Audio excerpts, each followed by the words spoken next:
You're not some floozy. No. I reserved my hand-holding for high school. I'm saving my hand-holding for marriage. What's good, everybody? Let's go. Woo! Come on. Come here.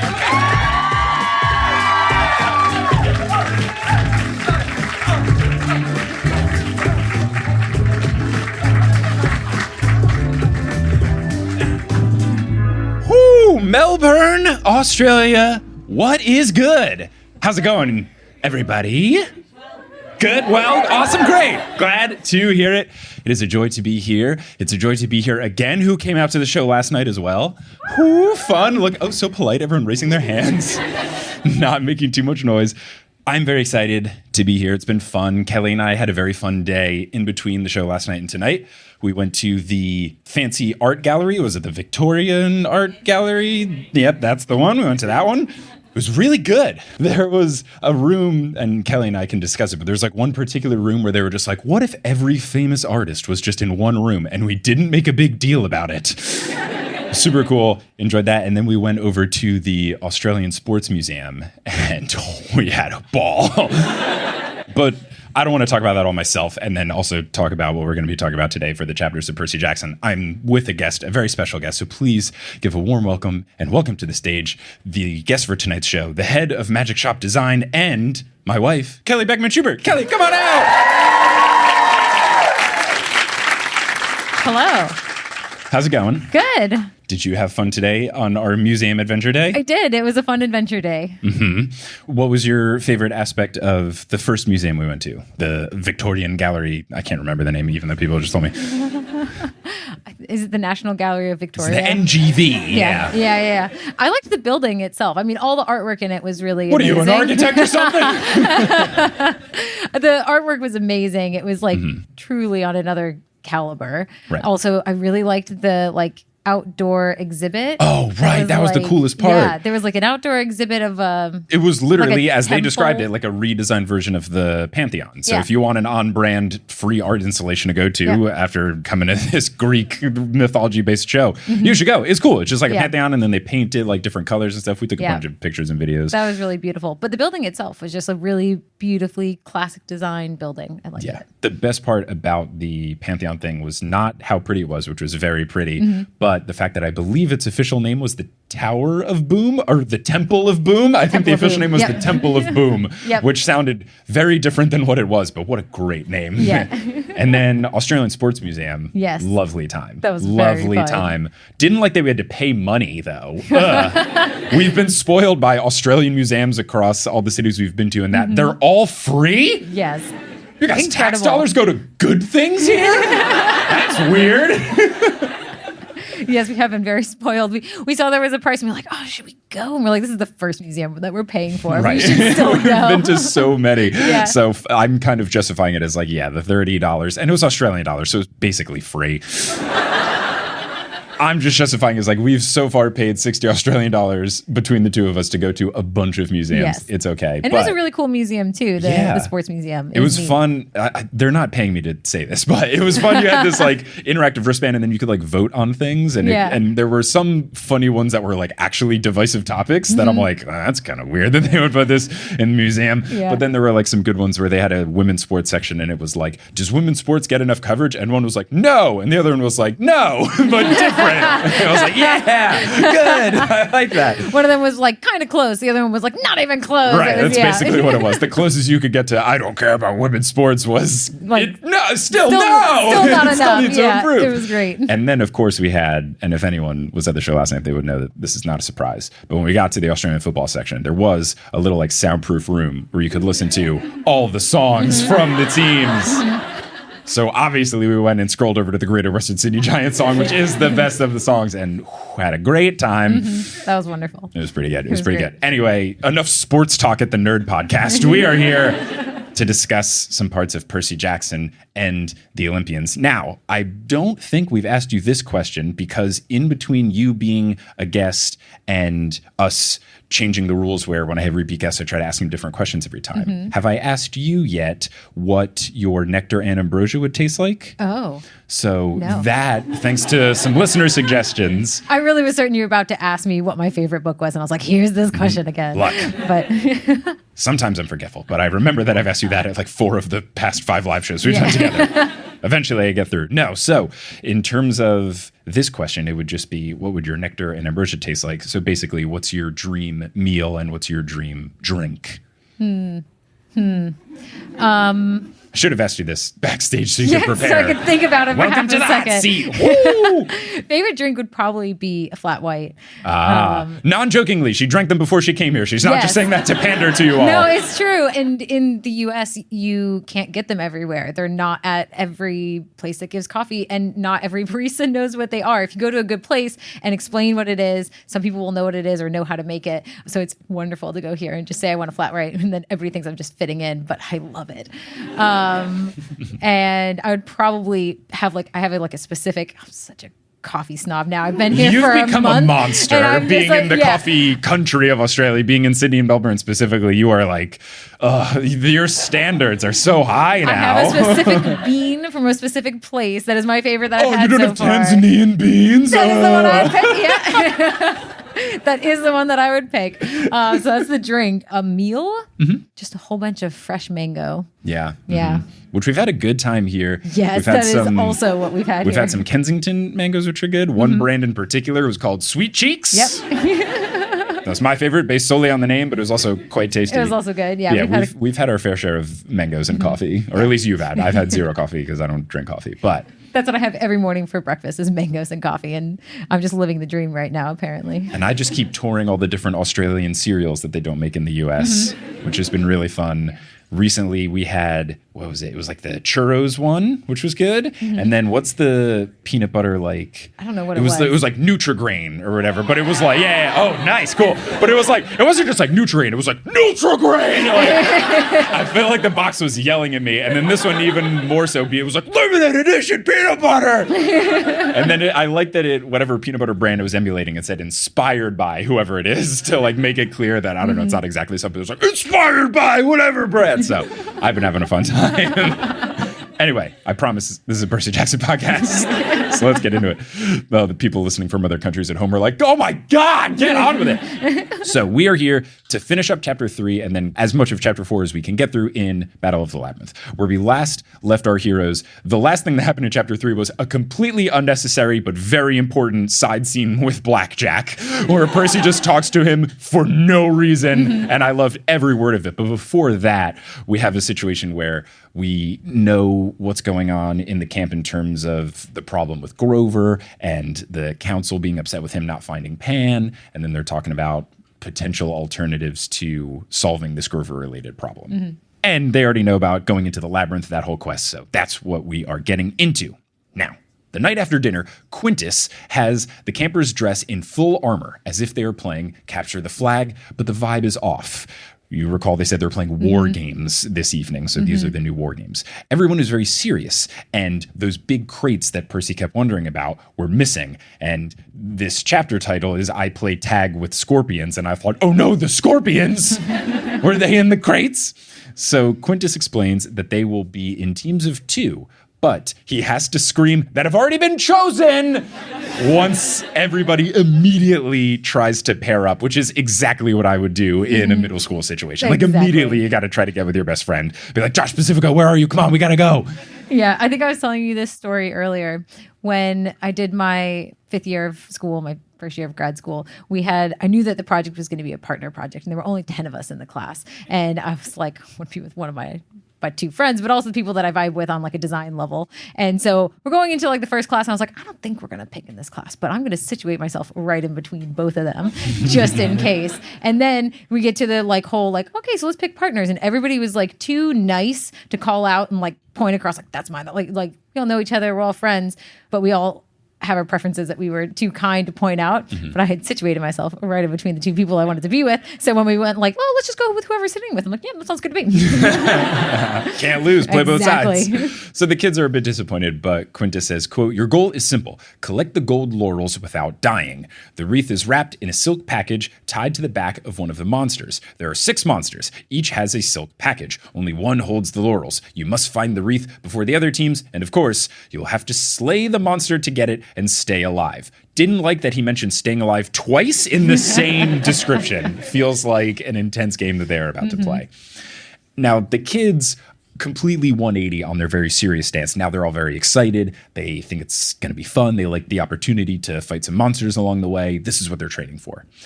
Quintus begins to announce the partners, and he first clarifies that trading and complaining are both forbidden. Great. He's set for this role. Mrs. O'Leary, our big dog friend, eats some leftover pizza on the side. Very smart decision for Mrs. O'Leary because they came straight from dinner. There was leftover pizza on the plates. Mrs. O'Leary went, "Thank you very much." Nom, nom, nom, nom, nom, nom. Now the teams begin to get introduced. The first pairing is Beckendorf and Selena. And then narrator Percy notes, which Beckendorf looked happy about. Burgeoning love between Beckendorf and Selena? Who's to say? I can dig it. I think it's great. They're both important enough to be named, but not important enough to go on a quest in any of these books. Put them together. The Stolls are together because, of course, they have to be. Clarisse and Lee Fletcher are together, which makes sense. Percy and Annabeth are together because they're going to get married. And when they get put together, Percy says nice and then grins at Annabeth, and she says, "Your armor is crooked." Pretty good. And clearly she is still upset with Percy, as she has been so far in this book. Grover and Tyson get paired together. And as happened earlier in this chapter, it was established that Grover and Tyson don't like each other, which was news to me. But now it's just very quickly like, oh, hey, by the way, they don't like each other. And then a couple pages later, it's like, uh-oh, they're together. What hijinks? Yeah, it was news to me as well. As I was like re-listening to this in prep, I was like, I completely forgot about that. But they do give the reasons why they don't like each other. Right. Tyson's like allergic to goat fur, and Grover had a bad experience with the Cyclops, and so he is not thrilled about being with any Cyclops. Right. It was just strange for me because it didn't come up in book 3, so it felt a little bit forced. But that being said, Tyson was basically gone for the entirety of book 3. Exactly, yeah. So I guess it could make sense. But it did feel like a new development, but it does make me want to reread every single interaction that they had to be like, did Uncle Rick know, or did he get to writing book 4 and was like, I need more conflict? So they're together. Neither of them are happy about it. Both turn to Percy for help. Percy gives them a nod of encouragement and motions for them to get together. Not very helpful there, Percy. But what can you do? So the games start to begin. They're going into the woods. Annabeth and Percy find tracks, and they begin to follow them. And they overhear something. They think it might be a monster, but it's just the Stolls. And Percy, as the narrator says, quote, "Their dad was the god of thieves, but they were about as stealthy as buffaloes." There's buffaloes catching stray in this episode here. My version said water buffaloes. Oh. Interesting. So they go deeper into the woods, and Annabeth notes that they are at the point where they stopped looking for Nico, which is very sad. And Percy feels bad that 6 months have passed without them finding Nico, making any progress about his whereabouts, etc. That is when Percy tells Annabeth about the Iris message with the ghost and Nico, and he doesn't really know who called it since it was like a third-party collect call type situation. Annabeth doesn't like the fact that Nico is trying to summon the dead. Percy thinks that he's been getting bad advice from this ghostly spirit, and Annabeth agrees. She says that ghosts always have an agenda and they despise the living. So Percy relays 1, that he thinks Nico is coming after him, and 2, that the ghost mentioned a maze, and that makes Annabeth even more certain about going to the Labyrinth. She's been pretty set on, we gotta go into the Labyrinth. It's the title of the book. We have to go there. Percy wonders about who sent this IM, and at that point they hear rustling, and they know that it's from something large. So they go on top of Zeus's thumb, aka the poo-poo pile, and they struggle to tell where this noise is coming from. And then they are startled by Juniper. So Annabeth asks why she's here, and Juniper says that she lives here, which is not very helpful.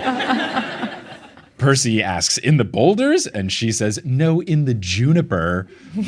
Which, like, I don't know. Narrator Percy says, it made sense, and I felt kind of stupid. I'd been hanging around dryads for years, but I never really talked to them much. I knew they couldn't go very far away from their tree, which was the source of life, but I didn't know much else.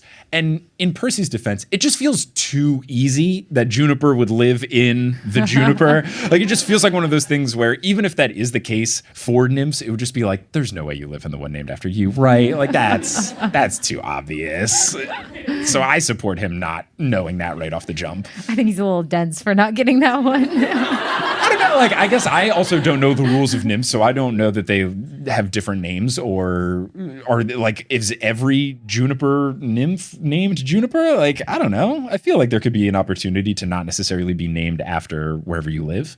I suppose we can give Percy a pass. He's a teenage boy. Yeah, he's new to this. He has to keep going away from camp to do quests all the time. He's not learning. He does spend a good amount of time fighting for his life, so give him a pass. Right. He might forget some stuff. He's trying to not die from Kronos. So Juniper asks if they're busy, and Percy explains the whole game and basically implies, we're quite busy, Juniper. Annabeth says that they aren't and asks what's up. True friend Annabeth. Love it. Juniper's in tears over how distraught Grover has become and reveals that she's wondering if he is seeing another tree. Sad. Yeah, pretty sad. Annabeth assures her that that is not the case. Juniper cites Grover having a crush on a blueberry bush, and Annabeth says that he would never even look at another tree. She says that it's just stress as why he's been acting sort of weird. I'm so confused because wasn't he like nervously chewing on his club earlier? So I don't understand if he eats wooden things and he also falls in love with trees. I don't know. He's problematic. But I guess a club, it's like already dead. It's not like an alive plant, right? I don't know. Club, usually mean like a wooden club, yeah? Yeah, right? he Okay. had a wooden club, yeah. Okay, great. I don't know. There's a lot of laughter for me for that. I was like, no, piece of tree, am I wrong? though. Am I wrong? At one point. Yeah, but like, I don't know. I wouldn't look at a baseball bat a cricket bat and be like, this is a tree. Like, it once was, but not anymore. Juniper doesn't want them to let Grover go underground. Annabeth says it might be the only way to accomplish his task. They just need to know where to start. And Juniper says, about that, ... And I was like, all right, here we go. But then she tells them to hide after there's some more rustling, and she poofs into green mist, which is very cool. Mm-hmm. Now, what's making the noise, unfortunately, is a 10-foot scorpion with a red silk package on its back, so we know it at least is a scorpion for the purposes of the game and not a rogue scorpion. The boxes, though, I thought, those weren't 10-foot boxes, were they? Were the scorpions inside the boxes, or was something else inside the boxes? I'd have to go back and see how big the boxes are. I don't remember the size. I don't remember them being 10 feet tall. I feel like Percy would have been like, why are these boxes the size of basketball hoops, which is 10 feet tall?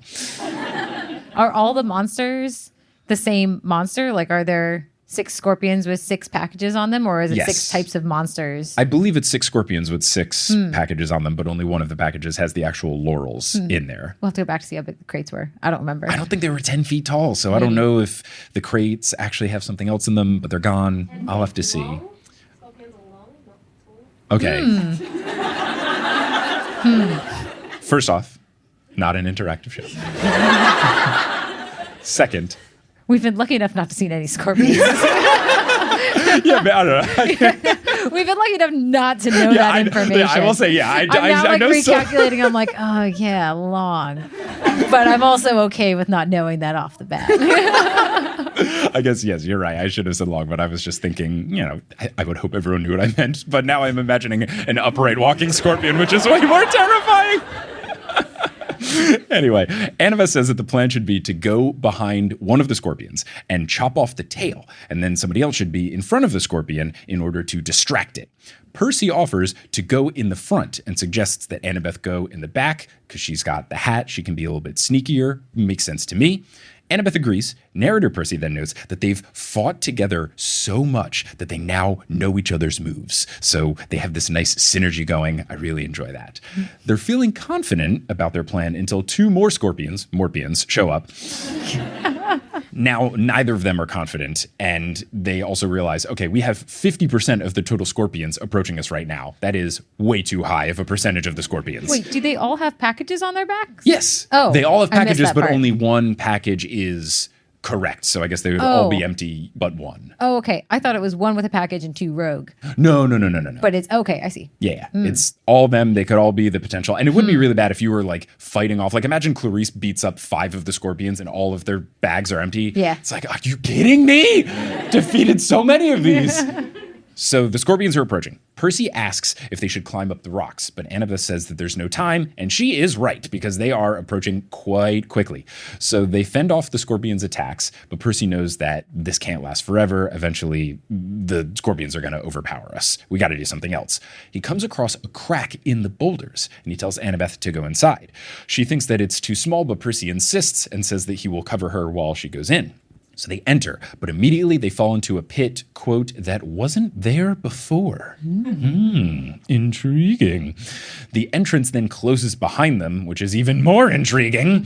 And Percy then lifts Riptide for glowing related purposes. Annabeth is scared and asks where they are. And I just wrote a minute. They're not already in the labyrinth, are they?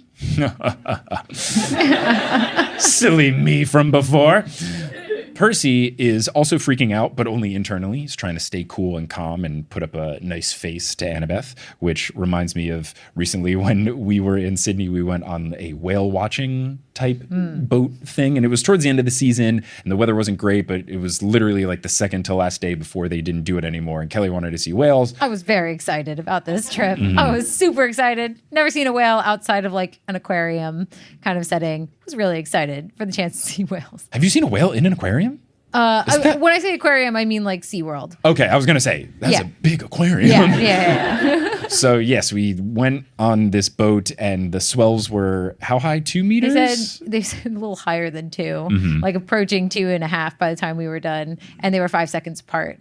It was the most like rocky that we've been. And they asked us beforehand if we had been like out on open water, like out in sea before. And we have, but nothing like that before. And it was beyond the fact that everybody on the boat was sick. It was also terrifying. We did not enjoy it. Before we got on, they asked if we were prone to seasickness, which for me, the answer was no. And that was the correct answer up until that day. Changed my history. But yeah, it was very intense. But while we were going, Kelly was, getting a little bit just nervous about the situation. Kelly was not having a good time. I was also not having a good time. But I basically had to do this where like Kelly was like a little more stressed and I was just kind of like, no, it's okay. It's going to be okay. And inside I was like, this sucks. I hate this. I also want the boat to turn around. But I was like, no, cool, calm, collected. We made it out okay. But then once you were sick, it kind of flipped and I was like, oh, I need to be the strong one now. It's okay. It's okay. And then we also discovered the move to the back of the boat technique. Which rookie move on our part. Well, I'm kind of mad that the people, when I was clearly like focusing all my breathing to not throw up and you were focusing all your breathing to try to calm down. Thankfully, the person working there did a very good job of being very nice. Super kind. Not until the waves got not as bad did she say, oh, by the way, if you go towards the back it's less rocky. It's like, great. That would have been very cool information 45 minutes ago.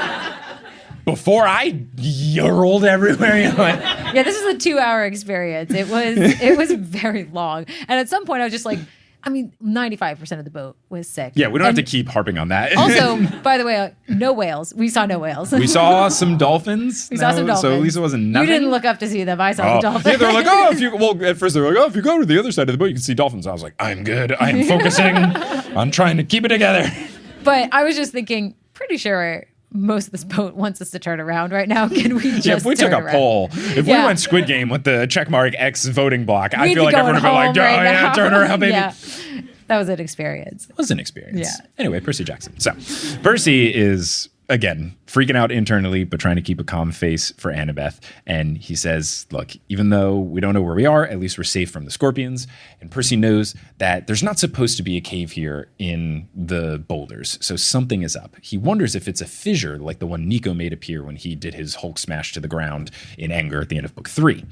Percy thinks that what they are in is a long room, and Annabeth corrects him that it's a corridor, the architect that she is.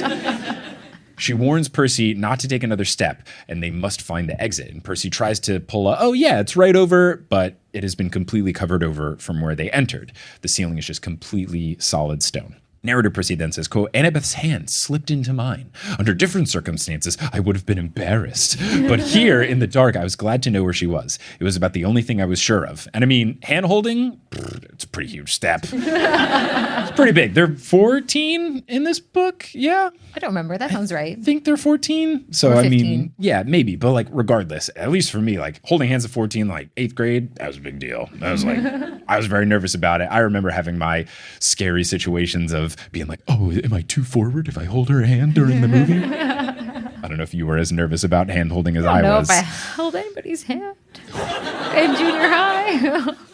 Trying to think You're about not some floozy. Nah. I reserved my hand holding for high school. I'm saving my hand holding for marriage.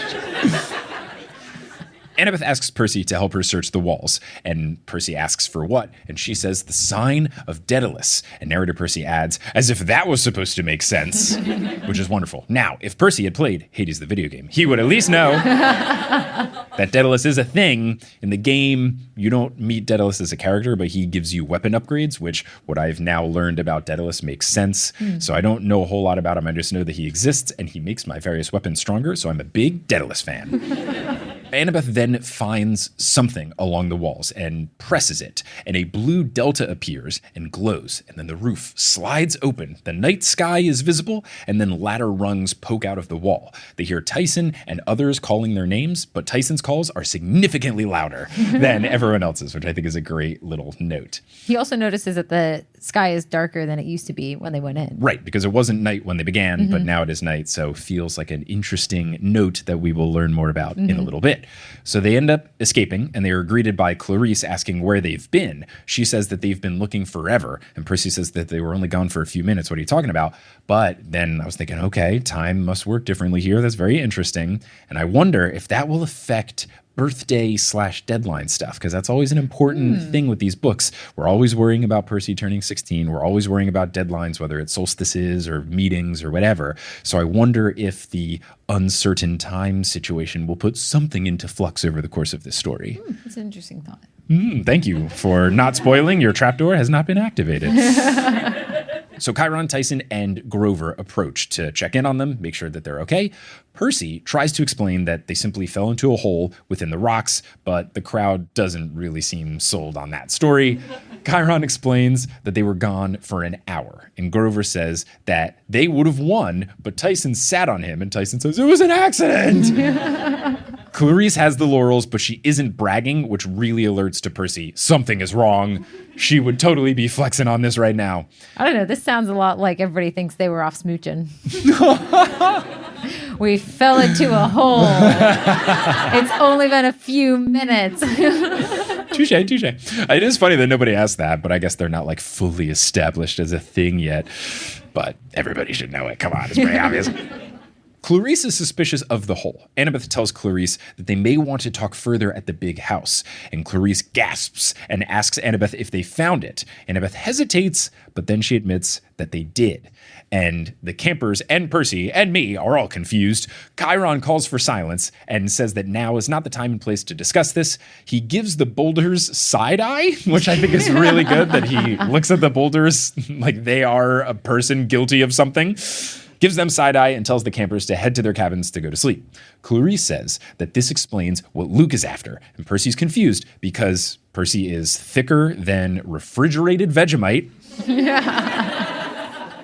Annabeth explains that there's an entrance to the Labyrinth, and it's straight in the heart of Camp Half-Blood. This is what Luke has been after. This is very bad. This is the end of chapter 3, and now we can get into chapter 4. Annabeth breaks the rules.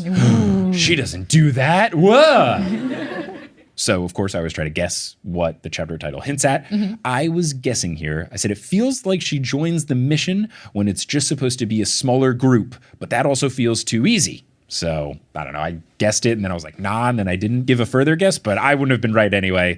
It's all good. Let's move on to what actually happens in chapter 4. It starts off with, quote, Chiron had insisted we talk about it in the morning, which was kind of like, hey, your life's in mortal danger, sleep tight. And this is 1,000% the way that I would phrase it. This is a very Mike Schubert way to say it. Yep. So when people talk about the similarities between the way I and Percy think/talk, I get it. I would totally make a joke / self-deprecating humorous situation like this. Totally. Anyway, Percy goes to sleep, and of course he has a dream because that's how it works. This time, it's a dream of a prison. There's a boy in a Greek tunic and sandals, and he's crouching alone in a stone room. There's an open ceiling, but the room has 20 feet tall? Yeah? 20 feet tall? Cool. 20 feet tall marble walls. 20 feet long marble walls. There are busted crates scattered about, and there are bronze tools spilling out of them, such as a compass and a saw. I don't know if these are going to be important or if it's just like flavor text, but I'm intrigued by compass and saw. There's a boy huddled over in the corner. He's muddy and he's covered in scratches. And then there are double oak doors that open dramatically, and I thought, Aragorn? Kelly's very excited to go to New Zealand in a couple weeks. Guys. But no, it is not Aragorn. It is two guards. They enter and they fling in an old man. And the boy identifies this man as his father. And this old dude looks absolutely rough, just completely beat up. The boy gets enraged with the guards for what they've done to his father, and he threatens to kill them. And then a voice says, "There will be no killing today." And out emerges a man in white robes. He has a gold circlet on his head. He's got a beard pointed like a spear and a cruel glint in his eyes. He continues, "You helped the Athenian kill my Minotaur, Daedalus. You turned my own daughter against me." And I thought, ooh, okay, spicy villain. But then Daedalus replies, "You did that yourself, your majesty. Bigger ooh." What a comeback. I already like Daedalus just because he helped me in my video game, but now I really like Daedalus. This is cool. And also utilizing the your majesty as a diss after. Oh, it's so good. Oh, it's just like when in Texas you call someone sir, but you don't mean it. Oh, so good. I love it. I love it. I love it. The guards, unfortunately, don't love it. They kick him in the ribs for saying this. Maybe not worth it. The king then continues, "You love your maze so much. I've decided to let you stay here. This will be your workshop. Make me new wonders. Amuse me. Every maze needs a monster. You will be mine." And I gotta say, Rick Riordan is very good at writing villains because it has been 2 sentences and I want this guy dead immediately. His pointy beard sucks. His white robe sucks. His circlet sucks. I hate him. Don't know this guy's name. Don't know this guy's deal, except for I despise him with every fiber of my being. Yep, good writing. Now, the old man says that he doesn't fear this king. And the king goes, "Oh, but you fear something happening to your son, no?" He says that the next time that Daedalus earns a punishment, he will punish his son instead of him. So the boy asks his dad what they should do, and the dad says that they will find a way. The doors are locked with a loud boom, and that is also when Percy wakes up. And I think this is a monumentous occasion where Percy actually has woken up at the end of a scene in the dream, as opposed to being like something very important that was about to tell me about the plot was going to happen. And then Grover woke me up for some silly reason. "Oh, they got omelets, Percy. Let's go to breakfast." So thought that was interesting. A very, very interesting dream. Chiron calls a war council in the sword arena, and Mrs. O'Leary is in the background chewing on a giant rubber yak. I like that in basically every scene, Mrs. O'Leary is just in the background, eating, being a dog. It's wonderful. I love it. Not necessarily contributing anything to the story except for vibes, but I'm here for it. I love it. It's great. If we ever had a dog, I don't think we'll ever have a dog, but if we ever had a dog, it'd be Mrs. O'Leary for sure. No, we're never having a dog. I could go on, but I won't. It's just all my friends that get dogs, it's just further proof of why I never want to have a dog. They sound like a handful. I like dogs, but I usually like other people's dogs. Other people's dogs way better than your own dogs. I love hanging out with You don't have to buy dogs. food. You don't have to pay for shots and stuff. Yep. And then I love going home to my dog hair-free home. So good. It's so nice. Clarisse and Annabeth lead the meeting. Tyson and Grover are sitting as far away from each other as possible, and I bet that they will overcome this at some point, but I'm already tired of the Grover and Tyson not liking each other dynamic. Maybe there's some plot purpose that, you know, they're going to be at odds and then they're going to overcome it and it's cute, but like, I guess because it felt kind of forced to me, I'm not here for it, and I'm just so convinced that they're going to get over it. I kind of just want to fast forward to the part where they like each other. I'm sure it'll come up in the book, but I don't know. I'm not a fan of this. It just feels unnecessary. Yeah, I mean, I had forgotten that this was a beef that was happening, but it does, although it seems forced because this is the first time we're hearing about it, the reasoning makes sense. Yeah. It's another reason I don't like dogs. I'm allergic to them. That's a good point, and something I have to remind you every time you consider getting a cat. Yeah. Because you're also allergic to them. Yeah. But I love to rub my face in their cute little faces. Well, that is a problem because you're allergic to them. I know. That's worse than just owning one. Yeah. But you can't help yourself. Like 10 seconds later, I can't breathe. Yeah, we'll go home to your parents' place for the holidays. You'll be like, oh, my eyes are so puffy, Yeah. I'm so stuffed. It's like, well, Kelly, you gave Merlin many kisses. Like, my lips are burning. And you're like, yeah. Well, imagine if you were like allergic to peanut butter and you were like, I love you, you're so cute. So also in attendance in this meeting, we've got Juniper, Selena, the Stolls, Beckendorf, who's the only character not listed with his first and last name. Pop quiz. Do you remember Beckendorf's first name?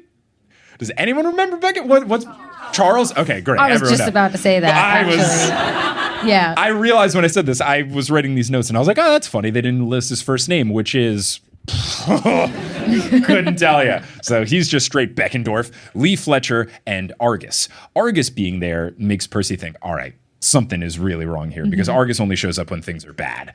Then narrator Percy says, quote, the whole time Annabeth spoke, he, Argus, kept his 100 blue eyes trained on her so hard that his whole body turned bloodshot, which I think is very funny and reminds me of the first time I ever experienced having bloodshot eyes, which was when I think I was in 4th grade and I played Jack 2, the PlayStation 2 video game, like on Christmas morning, and I just played it a lot, and I guess I just like wasn't blinking, and I remember being confused, like, why do my eyes hurt?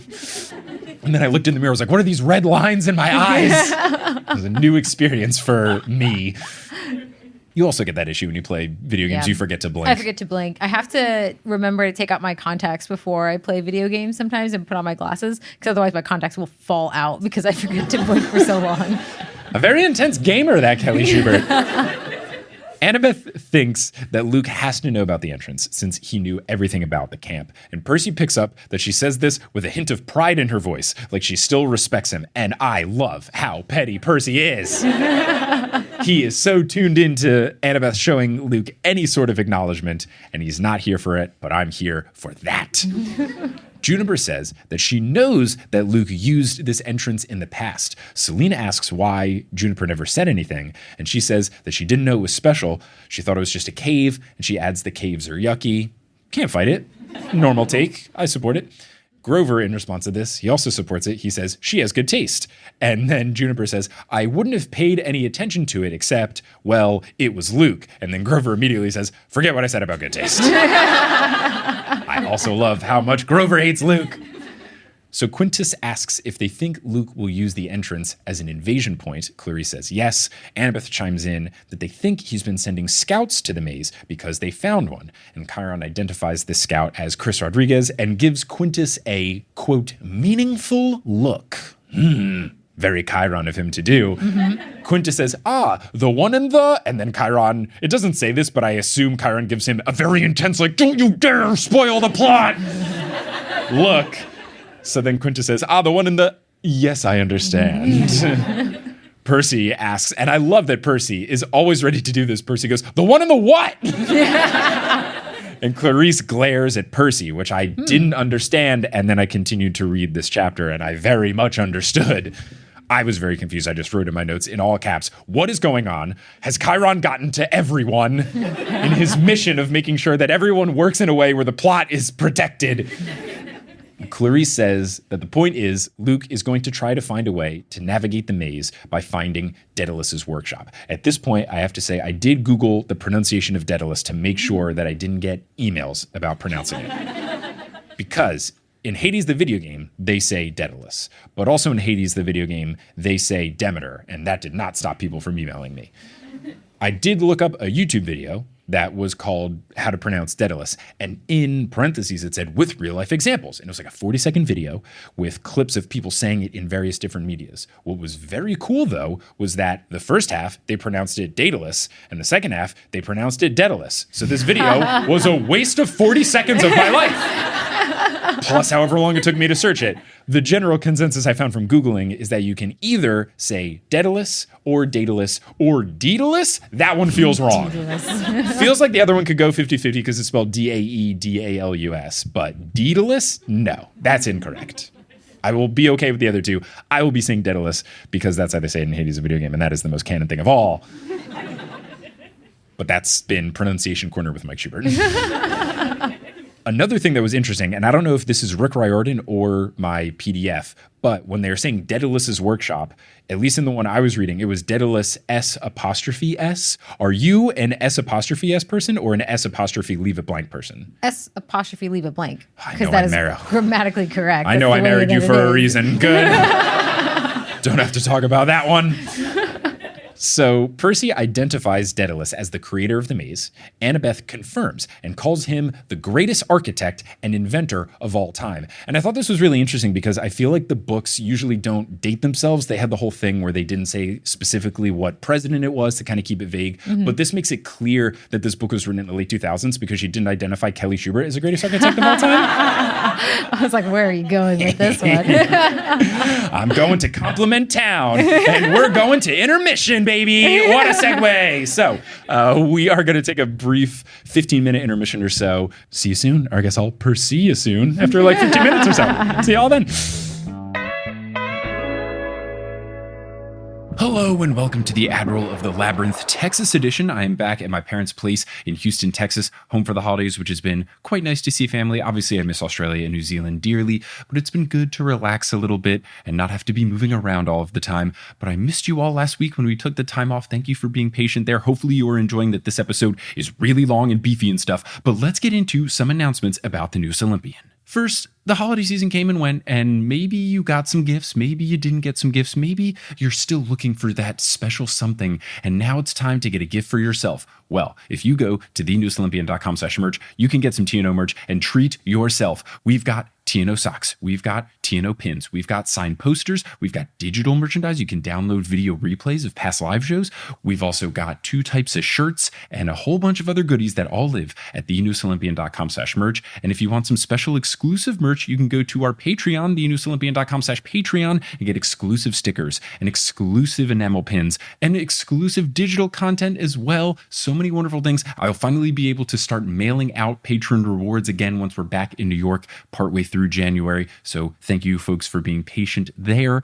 But there's all sorts of cool stuff that you can get yourself if you are just looking for a little special something, or if you're thinking, oh man, the holiday season did come and go and I didn't get someone something, get them some TNO stuff. Now this episode is from a live show. Maybe you are so jealous of the folks that got to be there live, and maybe you live in or near the Bay Area, California, and you're free on February 23rd, 2023. Well, boy, do I have good news for you, because I am coming to San Francisco on February 23rd to do a half Potterless, half the Newest Olympian live show, and you can get tickets right now at thenewestolympian.com/live. It's going to be a blast. It's at Cafe du Nord. I'm very excited to perform in the Bay. I can't believe I've never performed there before, and I'm excited to finally make that happen. Now I've mentioned the Patreon in this mid-roll break. I want to thank the newest members of our team who have supported at thenewestolympian.com/Patreon. Shout out to our newest Ultra God tier patron, John Drielsma. Shout out to our newest Super God tier patrons, Ethan Barkalow, Nina Moore, Rayla Matthews, and Rachel Jessica Dare. Shout out to our newest God tier patrons, Jensen Goulet, Alice Schubert, nice last name, and gotta take a deep breath. This is a return patron from the Potterless era.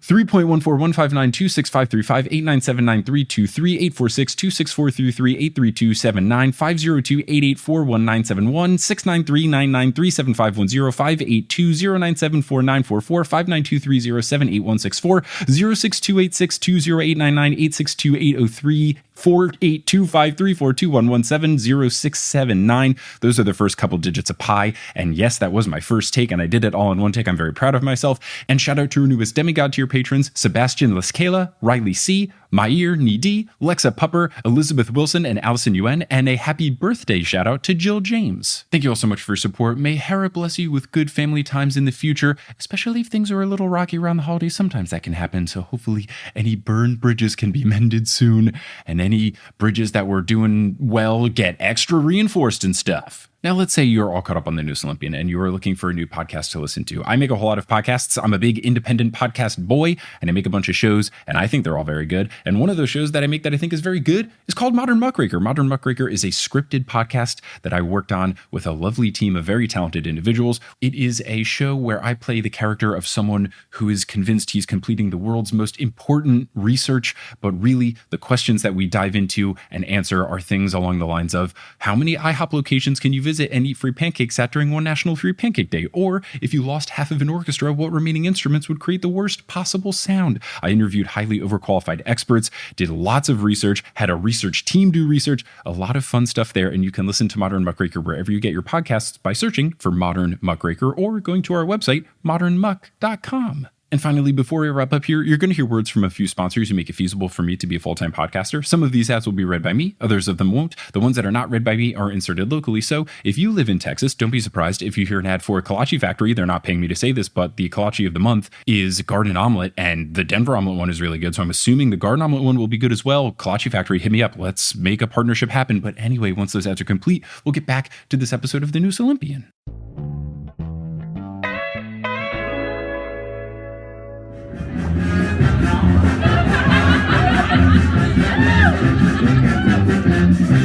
Oh, there's a big, big sound from the west pod. All right, let's go, everybody. Let's get right back into Act 2. Oh, it's so good. It slaps so hard. God. Oh my gosh, it's so good. All right. Hope everybody had a very fun intermission. I missed you all so dearly. Let's do more Percy Jackson. We've got a lot to discuss. So, where we last left our heroes, I was giving Kelly a very convoluted compliment. Annabeth reveals that the legends say that Daedalus's workshop is in the center of the maze, and that he's the only person who knew how to navigate it perfectly. If Luke finds him and wins him over, Luke would be able to navigate it very easily, and then he could go wherever, whenever, much like Shakira, and that would be a big problem. Because basically Luke could wipe out Camp Half-Blood, then move on to Olympus, do an attack there. It would be bad news bears. It's a lot of ifs, but it still would be pretty bad. Yeah, it's definitely a hypothetical thing, but it's one of those like, let's just get rid of the worst case scenario if we can help it. Yeah. Yep. Beckendorf raises an interesting point. He asks, isn't Daedalus dead? Really putting the dead in Daedalus. Quintus says that he would hope so, which I thought it was interesting that he said hope and not think. Quintus said that he'd hope so, as he was alive 3,000 years ago, and I wrote, okay, not a god. But that aside, he checks if he's right that the stories say that Daedalus fled the labyrinth, so would he really be in there anyway? Chiron says no one knows for sure. There are just rumors, many of which are disturbing, and one of which says he returned and disappeared back into the maze towards the end of his life. And then Chiron ends this by saying he may still be there. Because Chiron is always trying to make the plot as enticing as possible. So ominous. He's always building intrigue. Percy thinks to the man in his dream and feels like there's no way that he could still be alive all of these years later. He was looking so frail, meaning that you can call him GLaDOS because he's totally still alive. There is no way. We'll play that game when they finally let me play it on Steam. Okay. It was a Portal 2 joke. Or Portal 1/Portal 2 joke. Anyway, because Percy's like, this dude's dead, I'm like, all right, this dude's alive. Annabeth says that they have to enter and find the workshop before Luke does. They have to try to find Daedalus and convince him to help them and not Luke. And they also need to make sure that if Ariadne's string still exists, that it doesn't fall into Luke's hands, because that would be a big problem.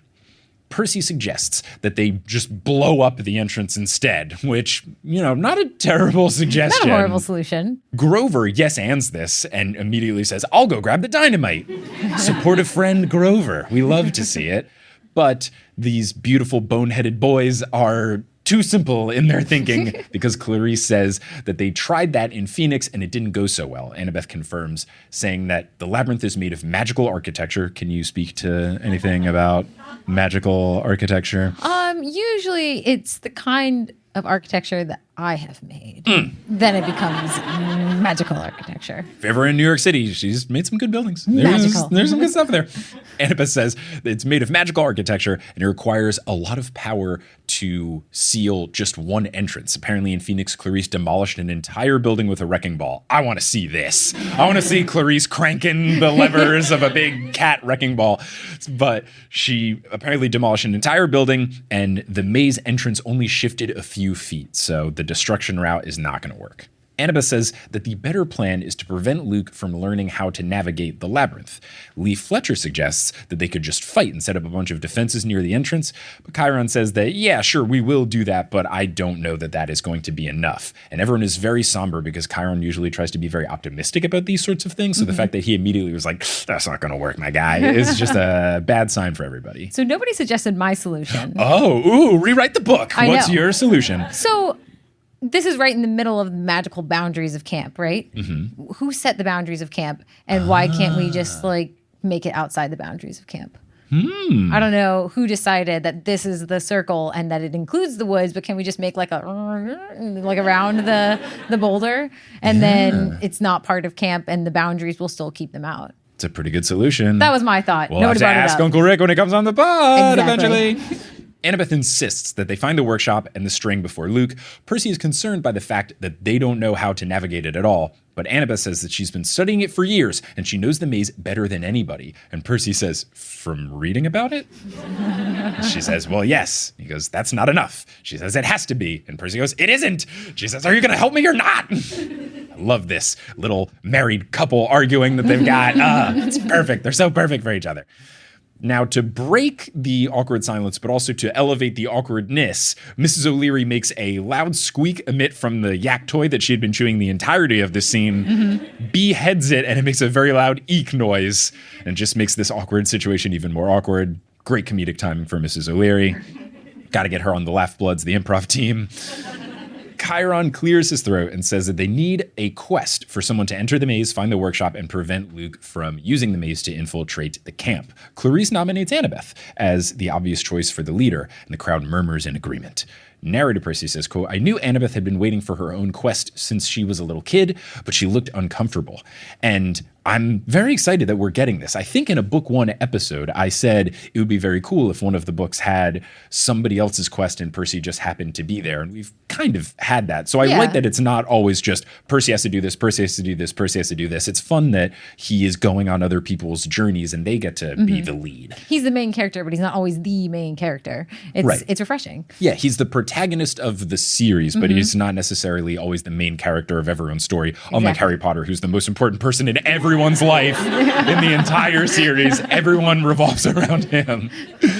Annabeth says that Clarisse has contributed as much to this cause as she has, so Clarisse should come along too. And in a twist that I wasn't expecting, Clarisse turns down the offer immediately, saying that she won't go back in there. And Travis Stoll laughs and asks if she's chicken. Poor choice, Travis.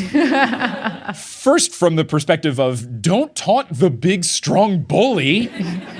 But also later, we learned that this is a very sensitive subject. So maybe if someone says they don't want to do something, you just leave it and you don't make a snarky comment.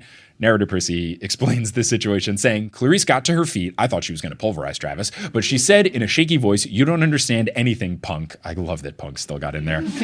I'm never going in there again. Never. And then she just leaves, which is great. But also, the situation, not great. It's got to be really scary in there if Clarisse is like, oh, I'm out of here. And she's already been there. I do not have high hopes for the Labyrinth being a chill, fun maze. I love that we're getting different sides of Clarisse now. It's because she's not that one note school bully character. She actually has more to her that we're getting to see, which I really enjoy. Unlike Draco Malfoy is the school bully, right? And people try to rewrite his story with fan fiction. But really, in actuality of what's canon, he's one note until the very, very end. And then he's a slightly sharp version of that note. He's the absolute worst and racist until the very end. And then he just doesn't do the worst possible thing of turn over Harry Potter to people who want to murder him. And then everyone's like, he's such a complex character. No, he just didn't do the worst possible thing literally once. Yeah. And then fan fiction tries to rewrite him to be this complex person, but I actually like that Clarisse started off as that school bully character, but you're getting to see the complexity of her actually in the canon story. She is actually complex. Malfoy is not complex. You just think Tom Felton is hot, which he is. That's fine. But it's just you projecting your crush on Tom Felton onto the character of Draco. Anyway, enough Harry Potter. This is a Percy Jackson podcast. So Travis feels bad, as he should. He tries to explain that this wasn't his intention to upset her. Chiron says that she's just had a tough year. I do really like complex Clarisse and some redemption arc Clarisses we'll see in a little bit coming up later. Something that I did want to talk about that I had asked you before recording. Oh, yeah. You gave me time to think about this one. That's good. The fact that Clarisse says punk, I think it's funny that she's taking after her dad, Aries, and putting punk into phrases. So I asked you if there were things from Barb and Joel that they say that I say. It's like, oh, that's such a classic Joelism or a Barbism. Yeah, short of texting them, I should have texted them and asked them what they think. They wouldn't have known. But they wouldn't have known either. I think that a lot of your, hi Barb and Joel listening in the future. I think that a lot of your cadences of speaking and ways of speaking are very similar to both of your parents, actually. But I think that when you watch sports, that is when your Joelisms come out. Yeah, I think it's true. Just like specifically the way that you yell at refs, the things you yell at the refs, the way you yell at the TV and the superstitions and it's there. We're very superstitious with if the Yankees are doing well and you're sitting in that chair, you stay in that chair until they stop doing well. Then you can go to the bathroom. Yeah. Like to yell at the referees or the umpires. If you're out of the room and they start doing well, you're not allowed back in the room. Yeah, so you stay outside. That's happened to me before too. It's then, like, Kelly, stay up there. You're not coming back. Keep working. I'm like, I'm done. They're like, no. But also our phrases of jubilation, like, well, Joel definitely does like a, yeah, baby. And I'll do that sometimes. Yeah. Or like a let's go is a big one. That's a big one. And then also the same, like the way we'll yell at people and stuff is pretty good too. The way you like randomly clap. That like the just clapping, like a single clap. Yeah. Yeah. Yep. The other one that I did notice that I say from time to time that I know is like a phrase, but definitely Joel says a lot. Joel likes to call people dolts. And every now and then I'll call someone a dolt and it feels very much like a Joelism. I was trying, when you asked me this, I didn't ask you in return what I say that my parents say. But my mom, like similar to like somebody being a dolt, she says, oh, you crumb. And I say that sometimes, you crumb. I don't know if I've heard you say that, but that's a good one. I've said it like once or twice. I'm like, Mom? I know what you get from your parents. Say the lower part of your body. What is this? Oh, leg. Yeah. Apparently, it's a weird way to say the She word says leg. leg and egg, but if you were to plead for something, what would you beg. do? Yeah. Okay. Very cool and normal. Have to rhyme. Very cool and normal way to say beg, but then egg and leg. Yeah, I don't know. Apparently, it's a Midwestern thing in the U.S. It's a Midwestern thing. None of my family's from the Midwest. I don't know where it came from. That's what makes it confusing. Yeah. Anyway, Percy Jackson. Chiron says that Clarisse had a tough year. He then asks the group if there is a consensus on Annabeth leading the quest, and everyone nods except for Quintus. Percy picks up on this, but he doesn't think anybody else noticed this, so I'm just filing this in the back of my head of, okay, interesting stuff to consider. Chiron turns to Annabeth and says, quote, very well, my dear, it's your time to visit the Oracle. Assuming you return to us in one piece, we shall discuss what to do next. And I wrote, is he insinuating that the Oracle might rip her to shreds? Or does he mean after the quest? And then very soon we learn that that's what he was referencing. Percy says that waiting for Annabeth to return from the Oracle is scarier than going himself. He still has nightmares about the time that the Oracle walked up to him to give him the second prophecy that he heard in the series. And narrator Percy says that though he never felt threatened by the Oracle's presence, he notes that some campers were driven mad or had visions so real that they died out of fear. And at that point I realized, okay, Chiron did mean that. Yeah. That's scary. I don't know that we were this worried about the Oracle before book 4, and I feel like retroactively we should have been way more concerned. I thought that we had known this, but maybe I'm just like, I read them so fast. Maybe I just got here and like applied all that knowledge to the previous ones.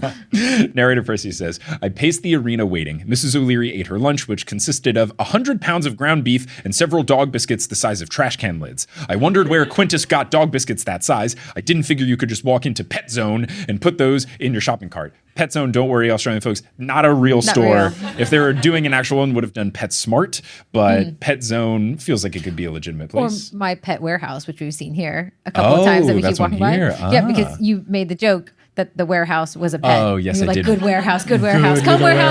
No, you're a building. Oh, no. This is my pet warehouse. Oh, This lasted like for 5 minutes after we passed the pet warehouse. It's a good I'm joke. just silently walking, directing us, and like, oh, my pet warehouse. Oh, good warehouse. Oh, I'm going to buy you a collar. Pet warehouse. Oh, your pet warehouse is so well trained. Stay. Good warehouse. Chiron is in deep conversation with Argus and Quintus, and it seems like that there's a disagreement going on because Quintus keeps shaking his head. And at this point I wrote in my notes, are we sure that we can trust Quintus? Because he's being very grumpy, and it kind of just seems like he's just going against everything for no good reason. Like, why would you not support Annabeth going on the quest? Why are you arguing with Chiron? Just felt pretty weird. The Stoles and Tyson are racing mini chariots in the back part of the arena that Tyson apparently made out of armor scraps. Love this. That's very fun. Feel like that could be a mini game in a Percy Jackson video game. Fun. Percy then goes for a walk, and Juniper calls him over. And she says that Luke wasn't the only one that she saw enter that cave. She says that she saw Quintus poking around there about a week ago. She didn't bring it up in the meeting since he was there, and that would have been super awkward. Percy asks what he was doing there and if he went inside. Juniper says that she's not sure, and she didn't even see him come into the glade, which I had to Google and meant forest. I don't know if in Australia you call forests glades more often, but it made me think of my friend Tim, one of my high school buddies, is born and raised in Sydney. He went to America for a couple years because of his dad's job, went to high school with me, and then we were hanging out with him a bunch in Sydney. And he would do this thing. He loves to do this terrible, very bad American accent that is very endearing, but he'll do that for some of the words that just like don't translate. So we were waiting outside his place and he was coming down the elevator, but he messaged and said, "Oh, I'm getting in the lift now." And he had messaged that to our group text. And I imitated what Tim was about to do. I was like, "Oh, elevator," because he always goes really heavy on the R's when he does his American accent. The elevator. And then immediately 2 seconds later, Tim texts, "Elevator." A bunch of R's. So yeah, glade forest, that's what I felt like. That was the fun new word I learned today. It's the magical version of a forest, in my opinion. Yeah, it's true. That's very, very true. Juniper says that he was just there. She wants Percy to tell Grover that it's too dangerous, and on cue, Grover calls out for her, so she's got to go leave and be with Grover. And now I'm wondering, okay, can we trust Juniper? Because this just feels like Paul Blowfist all over again, where it's like, yeah, sure, you're nice and you're the love interest, like, but what if you're evil? I don't know. I feel like, Quintus seems nice, and he just feels like too obvious for him to be a bad guy. Like, it reeks of Snape, where it's like, oh, the creepy new teacher that actually turns out to be okay. Like, I feel like that might be happening again with Quintus. And like, I don't know, we haven't really met Juniper before. She comes in and now she's all like, oh, Grover, don't go on the quest. Like, what if Juniper was sent by Luke and was like, use your hot nymphness to distract Grover. He's too good at finding stuff, I'm very conflicted about who to trust and who not to trust. And I don't like that narrator Percy also is conflicted, because now I'm double extra conflicted. I don't know who to trust, man. I don't like it. We should look up what a juniper tree is. I'm not actually sure that I know what a juniper tree is. See how I sidestepped answering any of those questions. Also, I was listening to the audiobook version of this. I read them through the first time, but I've been listening to it for the show. And Quintus's accent in the audiobook is weird. I don't know. At first, it's unidentifiable. Then it kind of turns a little bit British. And then it turns a little bit Australian at some point. And then like back to British again. And I was like, shifty. Can't trust him. So this conversation makes Percy really worried, and he wants to talk to Annabeth as soon as possible. He's fed up with waiting, so even though it's against the rules, he heads towards the big house. And I was like, oh man, don't do it. But then the title of the chapter was Annabeth Breaks the Rules, not Percy Breaks the Rules. So I figured, all right, if you break the rules, probably gonna be okay.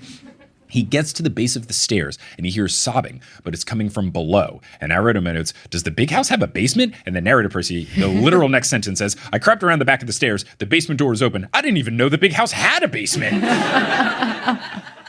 You're one and the same. We truly are.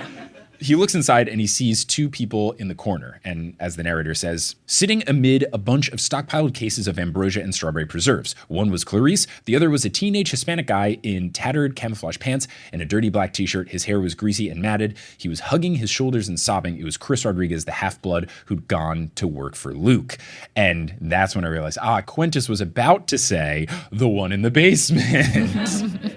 But I think it's very cool that they've done this. I like it from a story perspective. I think it's very interesting for Chris to be back, but also just from a good group of people at Camp Half-Blood to try to take this guy who defected and said, no, you're going through a tough time. Come back to the camp. We're going to try to nurse you back to health. Mm-hmm. I think that's amazing. Hogwarts would never. Look at what they did to Hagrid. Falsely accused, kick him out, banish him, give him a bad name. Mm-hmm. This is so cool that they've done this. It's so nice. It's really, really nice. And it makes me feel really good about the folks running Camp Half-Blood. Yeah. Chris is really not doing well. Clarisse is consoling him, encouraging him to have more nectar. He screams, you're an illusion, Mary. Get away. Clarisse assures him that her name isn't Mary, corrects him that it's Clarisse, and asks, do you remember? Percy notes that her voice sounds sweet, and he didn't know that she was capable of sounding sweet. And I really like the Clarisse redemption arc that's coming. We're learning more about her. We're seeing different sides of her. Mm-hmm. It's really nice. I like the complexity of her character. Totally. Yeah. Chris yells about it being too dark. Clarisse suggests that they could go outside. Chris says something about 1,000 skulls and, quote, the earth keeps healing him, which I don't know what that means, but I don't like it. Do not like it at all. Clarisse, now on the verge of tears, implores him to hold on until Mr. D returns. Again, I don't know if it's been established why Mr. D is gone, but I don't remember. He needs to come back. It feels important, and it feels like he could help out. And Clarisse says that Mr. D is an expert in madness, so he could help Chris's situation. Yeah, never before have we asked for Mr. D to come back, but now, That's how you know things are dire. Yeah. Chris calls her Mary again and says that there's no way out, and then he sees Percy, and he says, the son of Poseidon, he's horrible. Percy quickly backs away and hopes that Clarisse just thinks that this is another illusion from Chris and not him actually seeing Percy. Percy feels, though, that even though Chris was looking at him, he just gets the sense that he was talking about someone else. So I was wondering, all right, is he talking about Tyson? Is there another half-brother out there that we're going to meet in this book? Like, who are we talking about here with the son of Poseidon? I don't really know. Trapdoor still intact. Percy thinks further that Clarisse might have feelings for Chris, citing that they did know each other at the camp before he turned evil, so maybe there's some pre-existing relationship between the two of them. Who's to say? Whatever it is, Percy can understand why she doesn't want to go back into the labyrinth, and he wonders what the heck happened to Chris in there. He then hears a crack from the door in the attic, so Percy jets out of there so that he can be very normal, like, Annabeth, how was the time of the Oracle? I certainly wasn't at the big house. So back at the arena, Annabeth looks at Percy first, and he's not sure if it's a look of warning for Percy or just straight up fear of what her prophecy was. And she looks at Quintus and says that she got the prophecy and she will lead the quest to find the workshop. No one cheers, which is the normal reaction to someone finding out their quest, but here we go, because Chiron asks for the exact wording of the prophecy. So she says, first, well, it said, and then I wrote, okay, there's no way that this is going to be the full thing. She's totally withholding information. So she says, you shall delve in the darkness of the endless maze. The dead, the traitor, and the lost one raise. And Grover pipes up saying, the lost one? That's got to be Pan. This is great. And Percy adds, yeah. Also, there's a part where they said the dead and the traitor. Not ideal, because that could be Kronos and Luke, so maybe not. He doesn't say all of that. That was, me paraphrasing. Annabeth continues, you shall rise or fall by the Ghost King's hand, the child of Athena's final stand. And I wrote, welp, but then I wrote, could be somebody else. There's a lot of people in the Athena cabin. And also, final stand doesn't necessarily mean death. I feel like the Oracle doesn't mince words. Usually the Oracle is straight up like, you're going to die, you're going to get lost, whatever. So I don't know. I feel like final stand could be okay. But the crowd doesn't like the sound of it. Now, Selena warns not to jump to any conclusions because Athena has many children, so we're on the same wavelength there. Beckendorf asks who the Ghost King is. No one answers.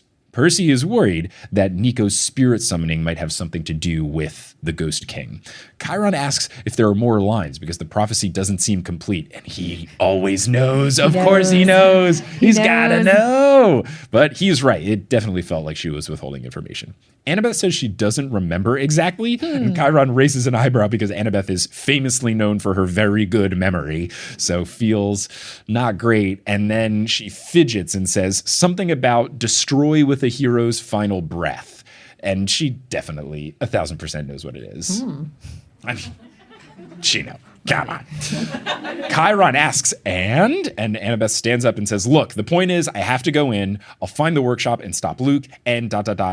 I need help. She turns to Percy, asks if he'll come, and he immediately replies, I'm in. And I love this. I love this a lot, but I do hate the whole keeping part of the prophecy secret thing. Just feels like a recipe for disaster. I would hope that she talks to him a little bit more about it. We will see as this chapter continues. Narrator Percy, after he says, I'm in, notes, she smiled for the first time in days, and that made it all worthwhile. Aww. It's the exact noise Kelly made when she was audiobooking it earlier today.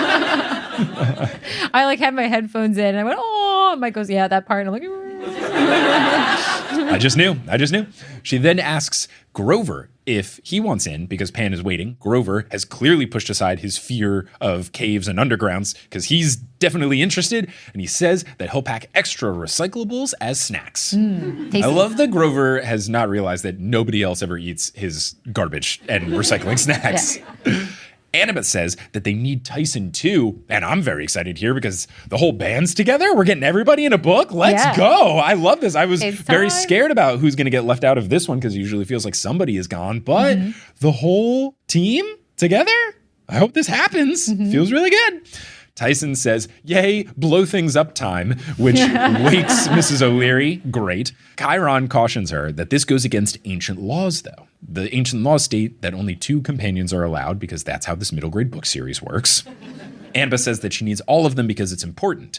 Percy isn't certain why she is so certain, but he's just glad that Tyson is coming along for the ride because he can't fathom leaving him behind. And also, Tyson will prove very useful because he's very large and he's very strong and he's good with machinery and he is completely fine with being underground. Feels like a top candidate for the role. Definitely. Chiron flicks his tail nervously and says, quote, consider well, you would be breaking the ancient laws and there are always consequences. Last winter, 5 went on a quest to save Artemis. Only 3 came back. Think on that. 3 is a sacred number. There are 3 fates, 3 furies, 3 Olympian sons of Kronos. It is a good, strong number that stands against many dangers. 4, this is risky. And now I'm on top of not trusting people. Now I'm worried, like, oh, great. I was excited that all 4 people might go. But if someone's going to die, like, I don't want to be someone I care about. Yeah. So I am Where's nervous. the spare one that we can lose? I don't know. Bring somebody else. I don't know. There's a candidate later in this chapter that I think would be a great person to bring along for many reasons. We'll see. Annabeth takes a deep breath and says, I know, but we have to, please. And this just feels like whatever she's leaving out of the prophecy feels like there's a reason why she wants all the people in the mix. I'm intrigued to learn what the full prophecy is in chapter 14.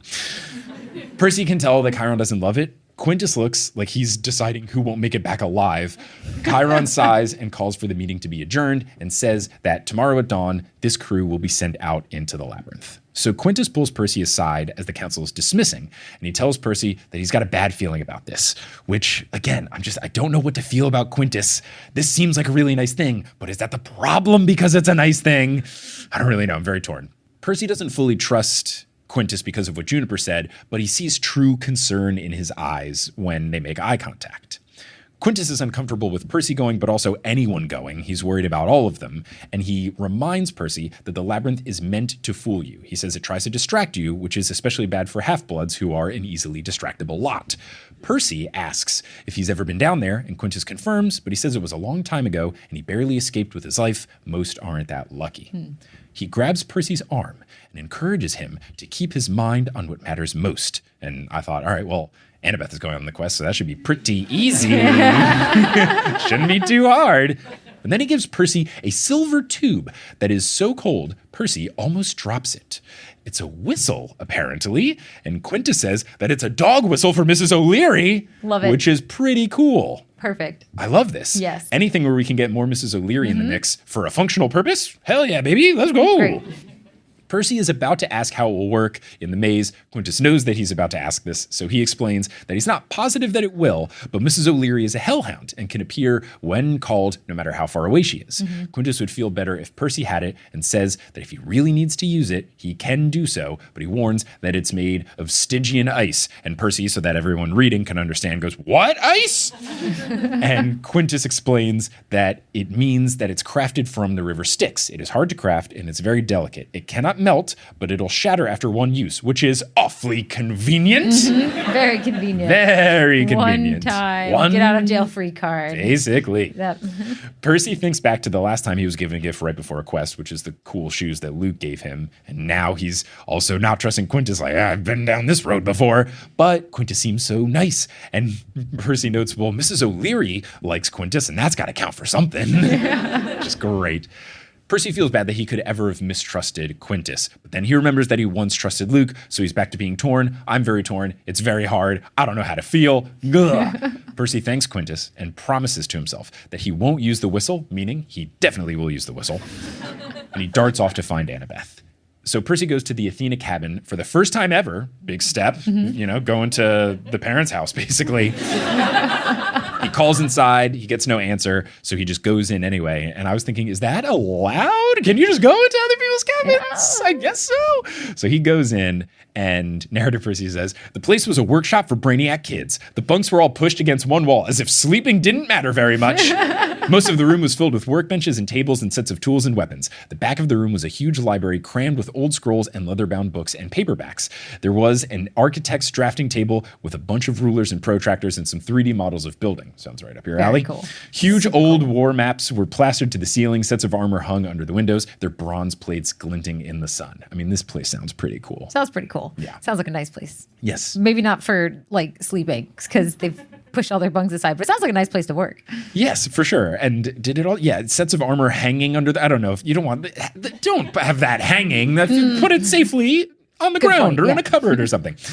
Annabeth is in the back of the room studying scrolls. Percy says, knock, knock. And she gets startled, says that she didn't hear him come in, welcomes him in. Percy asks if she's okay. She frowns and says that she's doing some last-minute Daedalus research. She's worried because the stories don't really match up, so this map that she's devising is basically a map that leads from nowhere to nowhere, not particularly helpful. Narrator Percy says, I thought about what Quintus had said, how the maze tries to distract you. I wondered if Annabeth knew that already. And then Percy says, we'll figure it out, which is the exact dynamic of Mike and Kelly Schubert, where Kelly is the planner. She tries to plan stuff. Mm-hmm. She tries very much to put everything together and then sometimes can get a little flustered with like too many options. Mm-hmm. And then me not knowing how to figure it out, I will say, don't worry, we'll figure it out. Yeah. But we eventually do. Yeah, we usually do. You're right. Like, 95% of the time. Yeah, I don't know how we're going to get there, but I know that we will get there. And we get there. It's all right. So she adds that she's wanted a quest since she was 7, but she's clearly sad. Percy assures her that she's going to be great leading this quest. She looks at Percy with gratitude, but then looks at the scrolls with worry and says that she's concerned and questions whether or not she should have dragged Tyson, Grover, and Percy into this mess. Percy affirms that they wouldn't miss it. They're her friends. They're going along for the ride no matter what. But he can tell something is still up. So he asks if it's the prophecy, and he asks what the last line was. Narrator Percy then says, quote, then she did something that really surprised me. She blinked back tears and put out her arms. And I thought, oh no, this is bad. It's going to be a bad thing about Percy, isn't it? But then Narrator Percy says, I stepped forward and hugged her. Butterflies started turning in my stomach into a mosh pit. All right, big moves, Adorable. Big moves. Love this. Let's go. Let's go. First holding hands, now they're hugging. Look, we can pause Percy worrying about whether or not he's going to die. Big steps in the relationship. Let's be happy for a little bit. Okay, back to worry. He pats her on the back, says it's going to be okay. Percy says, I was aware of everything in the room. I felt like I could read the tiniest print on any book on the shelves. Annabeth's hair smelled like lemon soap. She was shivering. I like that his ADHD hyperfocus kicks into gear when something cool is happening. Taking all the details in, yeah. He's like, I must remember this moment, our first sentimental hug. Annabeth realizes that Chiron may be right. She's breaking the rules, but she adds that she can't imagine doing the quest without Percy. It just feels right for him to be there. Percy tells her not to worry about it then, because they've solved loads of problems before and they will do it again. Annabeth says this is different. I don't want anything to happen to ...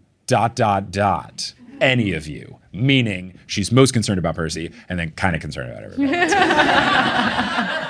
Then someone behind Percy clears their throat. It's a fellow Athena camper, Malcolm. And I wrote, all right, Malcolm can be the final stand guy.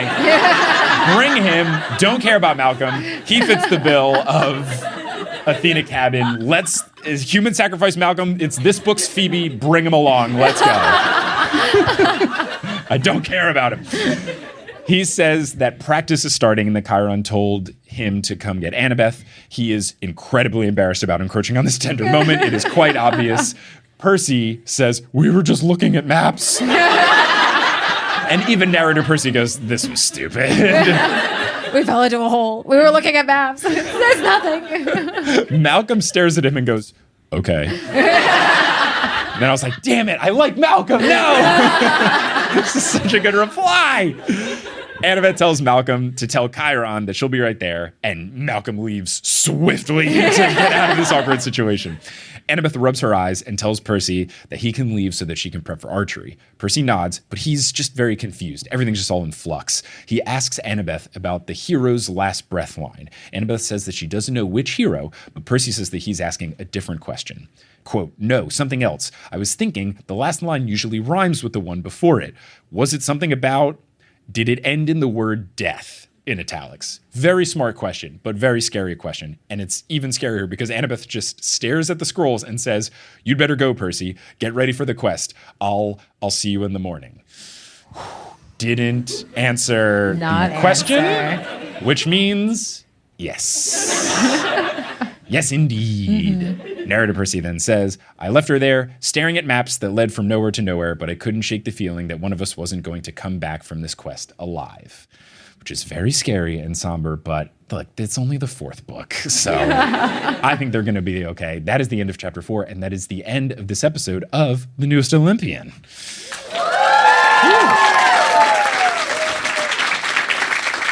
Give it up to Kelly for being a guest for The Newest Olympian here. For everyone listening to the podcast in the aftermath, thank you very much for listening. Until next time, I'll Percy ya later. But now for everybody here, let's do some Q&A. Hello, folks listening at home. This is not the end of the episode for you. We're going to put in the Q&A that the folks in Melbourne got to hear. Don't worry. Just taking a break here for a couple more locally inserted ads because this is such a long episode, but such a long episode. Before we get into those, I have a couple notes about the Q&A. At one point, I am trying to remember a bird that we saw in Australia, and I don't say the correct word. The correct word for the bird is cassowary. I will say something incorrect, and I meant to say cassowary. Also, if you're wondering why some of the email subject lines are anti-Sydney, when I ask people to send in emails for the Q&A at live shows, I ask if there's a nearby city that they don't like or that they have a grudge with, and I say that the email subject line can either be pro whatever city they are in or anti a neighboring city, because I think city rivalries are silly and ridiculous, and it's always fun to hear the reasons why other cities don't like their neighbors, so that would explain some Sydney hostility or some very pro-Melbourne subject lines. Finally, halfway through the Q&A, the audio is going to get a little bit worse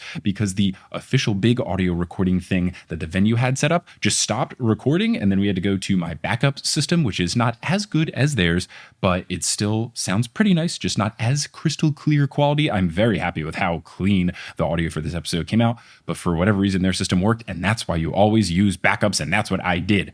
Anyway, without further ado, we're going to have another quick set of ads. Some of them may be read by me, others of them won't be read by me. The ones that are not read by me are inserted locally. So if you live in Houston, Texas, maybe you'll hear an ad for the Houston Rockets, the local basketball team who just lost to my New York Knicks last night. But anyway, once those ads are complete, we'll get back to this episode of The Newest Olympian.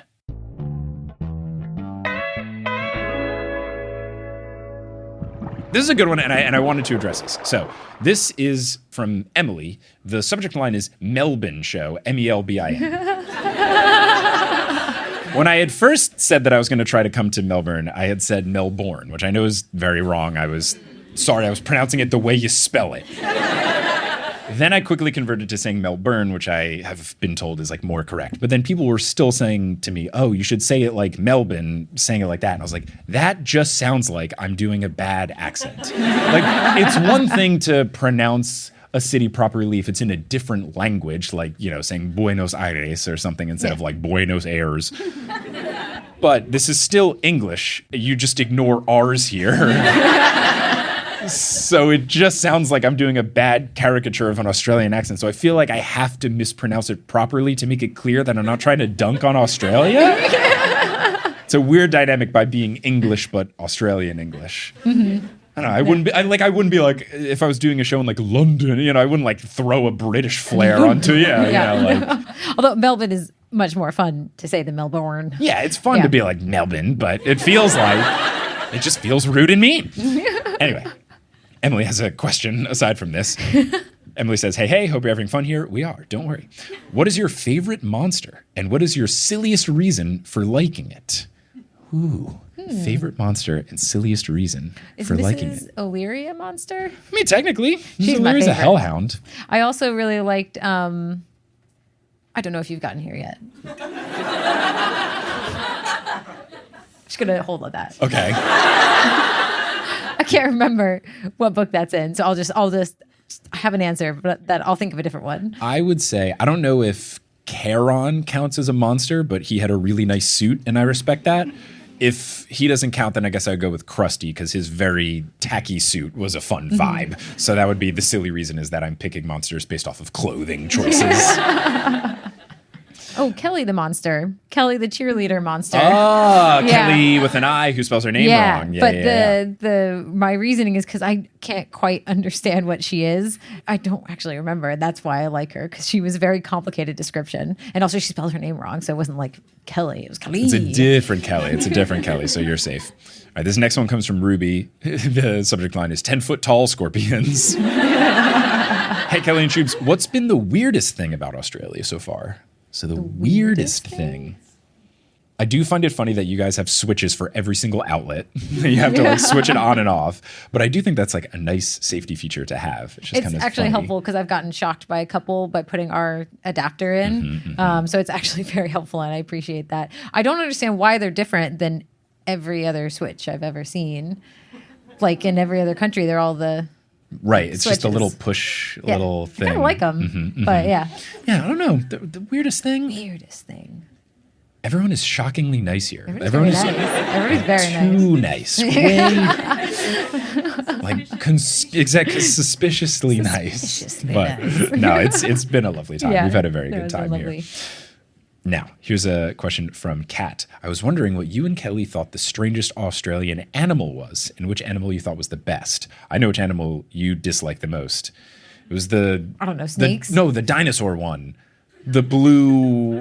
Oh, yeah. Was it cassowary? Yeah. We saw one at the zoo, and there was an electric fence between us, and I was like, this feels like Jurassic Park right now. I'm a pretty fan. sure this fence is broken and we need to get out of here. Definitely last place, Did not like especially that because one. we were kind of scared of it. And then I don't know if it was someone at the zoo or someone after the fact when we said we didn't like them. They were like, "Oh yeah, they'll just like peck you to death because they're territorial." All right, Yeah. glad that's at the zoo. But I guess it makes sense because the Sydney Zoo also had the lions escape. Yeah. Thankfully, after we visited the zoo, Just like 4 days after we visited, Yes. pretty close to when we Yeah. were going. Yeah. uncomfortably close. Yeah. Now, favorite animal? I really enjoyed the jumping rock wallaby? Yeah, right? that was really That was cute. very cute. I enjoyed Oh, that. so this is ones that we've seen. Or just anything. You can pick one you haven't seen if you. I if like you haven't seen it platypuses. yet. We did see the duckbill platypus. Yeah, we which did was see the really duck-billed nice. platypuses, and they're just like super interesting animals. Everything that you can think of that would be unique and weird about an animal, they've got it. It's cool. Yeah, they were good. I was a big fan. I loved them as a kid because I thought they had a cool, silly name, and the fact that I got to actually see some here was very nice. Yeah. All right, this one is from Mahala. It says, TNO Pro Melbourne. Hey, Shubes and Kelly. I'm an audience member tonight in Melbourne. You mentioned on the pod that burger rings were Kelly's favorite. Yeah. So what has been your favorite Australian food and drink that you've tried while you've been here? Love the live show and wonderfully appropriate shirt, Shubes. Thank you, thank you. Drink, flat white, obviously. Sure. Favorite food that we've had, I mean, snack for me was burger rings. Yeah. But like food that we've gone out for. There's been a lot of really great sushi. Like There all of has the been. The sushi's seafood's very been good. really Yeah, solid. seafood's been really good. I'm trying to think. I guess I left my phone back there. I've Look been through the taking pictures of all the like food. food and the snacks that we've Yeah. had. There was one of the snacks that I really enjoyed. It was different. It wasn't burger. I mean, I do enjoy a good burgering. I have enjoyed Tim Tams as well, obviously. Is it the tomato one? Oh yeah, what was that one called? It was the tomato Sam- chips. It was like Sam Boy. Samboy? Yeah, those were Yeah, good. Those you were liked good. those, yeah. Yeah. They were tasty. Drinks, I mean, like Milo has been good. Classical like chocolate drink. No complaints. Tim Tam slamming with Milo has been A+ stuff. Had some good wine as well. Yeah. It's been good. Yeah, everything's been great. Everything's been quite tasty. Yeah. We've eaten quite well. Yes. since And every we've time I go gotten get a here. coffee, I pick a pastry as well. Those have all been amazing too. Yeah. So And the place that we ate at last night around here, the Yeah. Asian fusion place, what was it called? Koi Koi Koi? Koi. They're Yeah. also not paying me to say this, but they that were was also very good. good. Yeah, food and they was were really very solid. nice. The kitchen had closed, and we walked up and asked for a table, and they said the kitchen was closed, but we'll let you in. In our defense, we did arrive at 2:59, and they said the kitchen closes at 3. And I was like,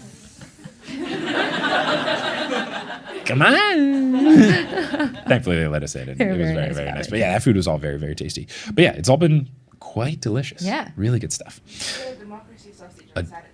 Democracy sausage. Okay. Sausage. Does it have to be on Saturday? We fly out tomorrow morning. The election, we get free sausages. You get when we vote. you get free sausages when you vote? Wow. We get stickers. What are we doing? What? Wow. Wow. That's Maybe- way better. I also don't think we could vote. Yeah, And get could we one. still get a sausage, just just like stand there pretend, get in line, and- say, "Oh, we definitely voted." Yeah. Oh my gosh! Wow. All right. Wow. Okay. Well, it's a shame. Next time. Next time. When we move we'll come, here, and then and become then get the right to citizens. vote, and then It'll vote, be a and then very we'll long get- process to get our democracy sausages, but we'll do it. Everyone recommended it, so we should do it. Okay. This one is from. Is it Catch or? Okay, cool. Catch says, "Hi, Mike and Kelly. Mike, it seems like you liked the Percy series from the start more than you did Harry Potter. Do you think that you would have liked it as much if you hadn't read Harry Potter first?" I feel like yes, just because the first page of Percy Jackson is so strong. The first page basically telling you don't read this book had me hook, line, and sinker. Like that is so intriguing for the opening page to be like, put this book down. It's But like, I do "Ooh." think that Harry Potter thawed you to the idea of fantasy novels being good. So I think you were like prepped for Yeah. liking Percy Jackson more. Right. I think so. Yeah. So. But I feel like I would have liked it from the jump just because it Probably. very quickly establishes like this is a book that is not necessarily super mythology based. Percy's very much a New Yorker. Here you go. And I was very much on brand and ready to roll with that. Yes, definitely. Bonus question for both of you. If you had to be a damsel/manzel in distress, who would you prefer to have coming to your rescue, Percy or Harry?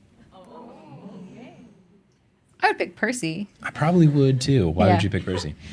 because he's very similar to you. Oh, okay. That's very sweet.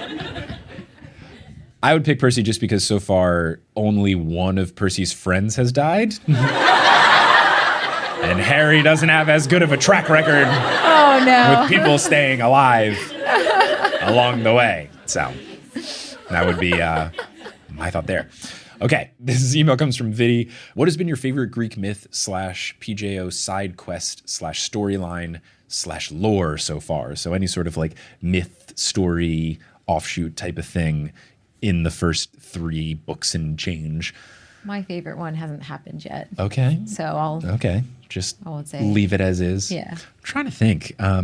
I did like that book 3. I like that I didn't realize it until we did the myth episode with Dr. Boy after the fact, knowing that a lot of those were Hercules' labors. I thought was cool, especially because Hercules kind of became a character in book 3. Yeah. I thought that was just like a nice touch of like things that I'd heard about but didn't really know, especially it being some of them not as famous ones like fighting the Hydra. So I think that would be thought my was cool. my second one as well. Would be the Hercules. Yeah. Nice.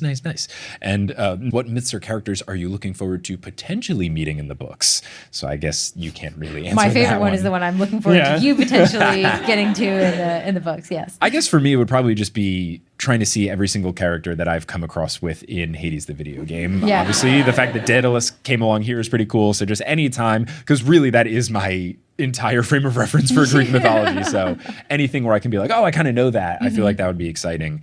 And I think doing the characters like Daedalus where they're very briefly mentioned and I don't know their whole deal, I think that that's very fun just Yeah. because like, you know, a little bit. And that was fun with Artemis. Like I knew her vibe, but not really her story. So to get to learn about her last book was pretty cool. So I think that would be my answer. Anyone that is, you know, somewhat a featured character in Hades Yes. would be my selection. Okay, this one is from Oscar, subject line Melbourne Transport. Number 1, what do you think of Melbourne Transport? It's good. Took the tram. Took the tram. Yeah. It worked. It worked. Yep. A+. 2, you have to get a full back tattoo of something Percy Jackson related. Have to? Yeah. Well, there's a question mark at the end. I guess it's like, if you had to, what would you get? Example, an Annabeth and Percy under a wedding arch, or Mrs. O'Leary wearing TNO merch. Yeah. Maybe we'll make dog onesies. We'll have to consider it. Mrs. O'Leary and the TNO socks. Oh, yeah. Is that what you would get if you had to get a full back tattoo of a Percy Jackson? I'd probably get some, I don't know, some pretty version of like wave, something more like artistic and a little bit more symbolic than like Mrs. O'Leary and TNO socks. Yeah. I feel like if I had to go full back tattoo, I feel like I would want something that maybe like had a scene from each of the stories or something, but I also would never get a full back tattoo. I'm imagining you with this pattern tattooed on Ooh, you. the seahorse pattern. Yeah, all at the back. That would be good. It'd save me on laundry bill. I could just wear myself to the Yeah. show. Okay, this one is from Kit. Says, hey, Mike and Kelly. Firstly, shout out to Kelly for loving burger rings. Rings. Also, are there 10-foot tall / long scorpions Are they better or worse than the blast-ended scroots? Discuss. That's funny because it was something I was thinking about when reading about it. I feel like blast-ended scroots are worse due to the blast-ended nature. Yeah, probably. Because they feel like scorpions with extra steps. Mm-hmm. Yep. And they just feel extra scary. Yep. Okay, so this one is from Maddie. Says, hello, it's great to have you both here in Melbourne. Very exciting and did not think the show would ever happen here. I'm glad it did. Two-part question to Mike and Kelly. Pigeons are known to be referred to as rats of the sky. Given that you're a pro pigeon podcast, what bird do you think is the rat of the sky and why? Seagulls. All right. Yeah. And not only just because I hate them and they're smelly and gross, but also because seagulls love to steal food. Rats, at least in New York City, also love to steal food. It feels like it works on both fronts. Yeah. Yeah. Agreed. Now, this is the follow-up to Mike. When was the moment you knew you wanted to marry Kelly? Enjoy the rest of your stay in Melbourne, the superior Australian city. The moment I knew, I think, was when we were in Houston in my apartment. At one point, we were talking about our upcoming long distance relationship situation where within like a couple weeks of each other, you got a job in New York and I got a job in Seattle. And we knew we were going to be with it in the long haul. And when we were talking about it, and I had been through failed long distance relationships in the past and I was all worried about them and scared and blah, blah, blah. We were talking about it and I just wasn't worried at all, like 0% worried. I was like, yeah, this is going to work. And then internally, I do remember thinking this while talking to you. I was like, oh, because I'm going to marry this girl. So I just like knew, I was like, I am not phased. This is going to be totally fine. What about you? When did you, this is me taking this out. When did you want to marry me? I think that the moment for me was when we went to one of my best friend's weddings after we had been dating long distance for a couple of months. So this was a few months later. And you would come in town for the wedding. And after the wedding, we were talking just about like relationships and how I had known her for a long time and how she'd fallen in love with her husband. And the conversation somehow took a turn towards, do we see ourselves getting married? And I remember you just like not saying anything, and it made me very, very sad because I didn't know. And I was like, oh, I feel sad. Oh no, wait, that means, I would like to marry him. And he's not saying anything. That's why I'm sad. And then I got like very visibly sad, and you're like, what's wrong? Do you remember this? No, whose wedding was this at? This is at Allie's wedding. At Allie's, okay. Yeah. And you were like, what's wrong? And I was like, well, you're not saying that you want to marry me. And I just realized I'd really like to marry you. You're like, oh no, I'd really like to marry you too. I don't remember this. But I was sad for like a full like hour before you were like, okay, what is up? What's going on? No. Sorry that I had you sad for an hour. I should have done that immediately. This was all in my head. Okay. You know. All right. Well, I guess once you started showing it, I picked up on it. Yeah. Okay, so this one comes from Allie. Have you come to your senses about the national treasure that is Bluey? Bingo is definitely superior, but compared to Coco, Bluey is a saint. Donut is Coco, I guess, another character in the show? I don't know. Oh, yeah, Coco. Yeah, no. Okay, I don't know. I will say, since having my Bluey hot take, since that episode was recorded and came out, I went to my sister's place in Dallas, and she's a big Bluey fan, and I had mentioned my Bluey hot take to her, and she was like, let me show you an episode from season 3. It's gotten better. And I will say, we watched the chess episode from season 3, and it was a lot better. Yeah. Like, Bluey was less of a jerk. Bluey's calmed down a little bit. It wasn't just like Bluey running around yelling and being mean for like 80% of the episode. And then at the very end, they're like, Bluey, don't do that. Bluey's like, okay, fine. So I feel like it's gotten better. And then also recently, I think the voice actors for the parents were on one of the late night shows, and they were really sweet and endearing. And also it's just been really cute to see a bunch of kids in Australia with Bluey stuff. So I feel like I'm melting, but I do still kind of stand by like, I do still feel like it's a show about parenting for parents. I think so. But I was also assured when I had my Bluey hot take that a couple of people on Facebook, one of which was like a person who works with kids at the target age of Bluey, which I guess is like 5 to 6 years old. They were like, kids at that age group are more media literate than you will think, and they will understand the whole point of the show. Like, yeah, Bluey was being a jerk, but then they learned it. And I guess that does make sense. But my experience to Bluey was Aurora watching it at age 3. So I guess the problem is like she was not. So maybe my thing was not that it wasn't for kids. It wasn't for the kid I knew who was watching Bluey, who definitely liked the parts where Bluey was loud and annoying more than the parts where Bluey learned valuable life lessons about not being rude to Bingo, who is so nice. So wait, are you saying that 30-year-olds are not the target audience for Bluey. I think they should be because it's a parenting show for parents. And kids can also watch it too, is I think my thought. As long as they are, I guess, at least 5 or media literate enough to understand that the point of the show is that, at least in the earlier seasons. Yeah. So yes, I've definitely come to my senses a bit more. Also, Allie continues, loving the show so far, and Kelly's dress is fantastic. Your shirt is awesome too, but I feel like people say that a lot. It's a good dress. Thank you. Okay, so this one is from Luke. It may be cold, but at least Melbourne has nightlife. Sydney sucks. It's the subject problem line. with that is that I go to bed at 6 p.m. Because I wake up at 1 a.m. for work. Because she's been because I'm keeping working East Coast hours. Last night, as we were driving home from the live show, seeing all the buildings lit up, I was like, oh, this is really cool. I was like, what if all the Christmas bridges are lit up? And they were. And I was like, oh, this is really cool. I was like, this is the first time I've seen it dark. I mean, I guess I do see it dark from 1 a.m. to 5 a.m., right. but just outside of our window. And yeah. But yes, driving back from the live show last night, Melbourne looked a lot cooler than it was really neat. The daytime. Just I feel like all the lit up stuff was really nice. And Yeah. they all the funky lights and stuff. I get it. So we grew more of an appreciation for Melbourne when we finally got to see the night after 6 days of being in Melbourne and going to bed at sunset time every single time. Yeah. Now, Luke continues here, first saying to make sure that we tried noodle night markets. Don't worry, we went. We went on It was great. We went on the weekend when I was allowed to stay up late. I stayed up till 8 p.m. It was great. Quite delicious. Now, Luke's question. You're playing dodgeball, 6-person team. You are on the team. Which 5 teammates do you pick? Side characters of Harry Potter and Percy Jackson only.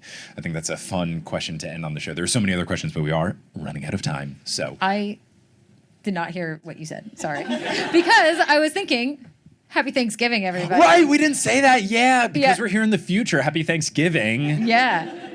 An American I hope you holiday all here. understand how to properly celebrate, which is eat stuffing and get into arguments with your relatives that you don't see that often. Yep. It was funny when we did get here because it's becoming more and more of a thing in America. Like once Halloween ends, it's like, it's Christmas, baby. Move over Thanksgiving stuff. And people get grumpy about it and all that. Mm-hmm. But that happened here when we were in Australia. We were like, wow, Australia really jumped the gun and go straight to Christmas. And it took us like a couple of weeks to be like, oh, right. They don't celebrate it at all. Yeah. I guess the problem was our other time with being international around this time of year was we were in Canada in late November, early December, and they have Canadian Thanksgiving around the same time. Mm-hmm. So that at least kind of was a thing. Yeah. But yeah, it took us a little bit to be like, oh, wow, there's so many Christmas decorations up. Wow, my goodness. Oh, yeah. Shout out to your bridge that says slay my name on it. That's really good. And I hope you don't get sued by Beyonce and the rest of Destiny's Child. I just got so distracted because I was like, oh no, I got to get to bed right after this live show. And I was like, oh, it's Thanksgiving. I don't have to go to bed. We're going to stay up late. 9 o'clock bedtime tonight for Kelly. Tim Tam slamming into the evening. So, the question that zooped over your head was you're playing dodgeball. You have 5 teammates made up only of side characters from Harry Potter and Percy Jackson. Who do you have on your team? Are the trios not... I feel like anyone not in a trio could count. Is Tyson part of the trio? I want to say no so that I can pick him Me because too. he is canonically... If this is draft picking, I picked him first. Let's have a draft. Yeah. Okay. Tyson. No, I don't want to give you a... Draft pick. All right, so you go first. Tyson. As we've seen, he does well in dodgeball. So. All right, I'm going to pick... I'll take Charlie Weasley. Canonically very good at sports, canonically buff. Ginny Weasley. Okay.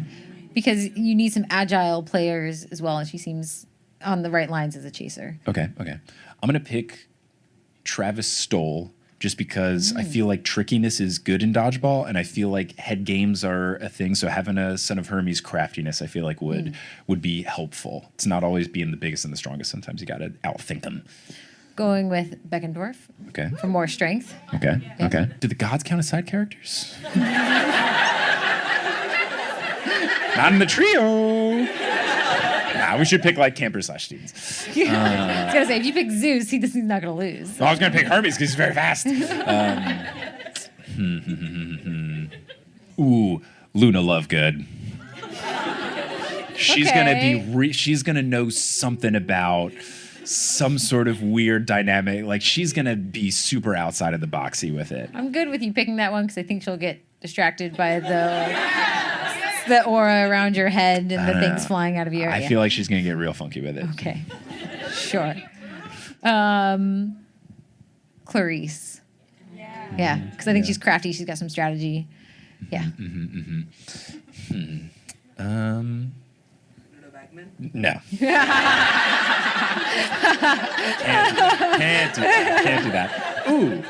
I'll go Victor Crumb. Like he's gonna Okay, be incredible. He's Yeah, gonna that's a be good one. incredible. Okay, I need to round out with more agility. I'm thinking one of the chasers. I'll go with Angelina. Oh, okay. Angelina Johnson? Yeah, I feel like, I feel like it's throwing good. and catching a ball is a pretty good skill to have. All right. Last one I'm picking. I'm glad that you didn't take him. Taking Dobby. My team is totally going to He win. has been known to poof and teleport and stuff. He'll do that. He'll do his little snap disappear thing anytime a ball's thrown at him. And he's also tiny, small target to hit. I think he's going to be great. I got the weirdest team possible. We're just going to like psych you out and you're going to be so confused. I'm ready. I think my team's going to win. I don't know. We're crafty. We're very crafty. I don't know if you've seen Dodgeball. The strong is like very much the Globo Gym strong team versus the average Joes. I know how that movie ends. No, I have a very well-rounded team. A lot of skills, some strength, some agility, some ball handling skills. I think. And I got a bunch of weirdos playing a weird sport. I feel good. Anyway, that has been the show. Thank you all so much for coming out. Give yourselves a round of applause for coming out to the show. Give it up again for Kelly for being an incredible guest. And shout out to all the folks here at Comedy Republic who made this happen, from, figuring out the logistics to front of house stuff to tech. Everybody has been so wonderful. So please give them a round of applause. This has been a delight for both of these shows. I'm very thankful to all you coming out. Oh no, I need to, do you have your phone? I don't have my phone. Okay, quick, stall while I get my phone so I can film the thing. Whee! Oh. Oh, a joke.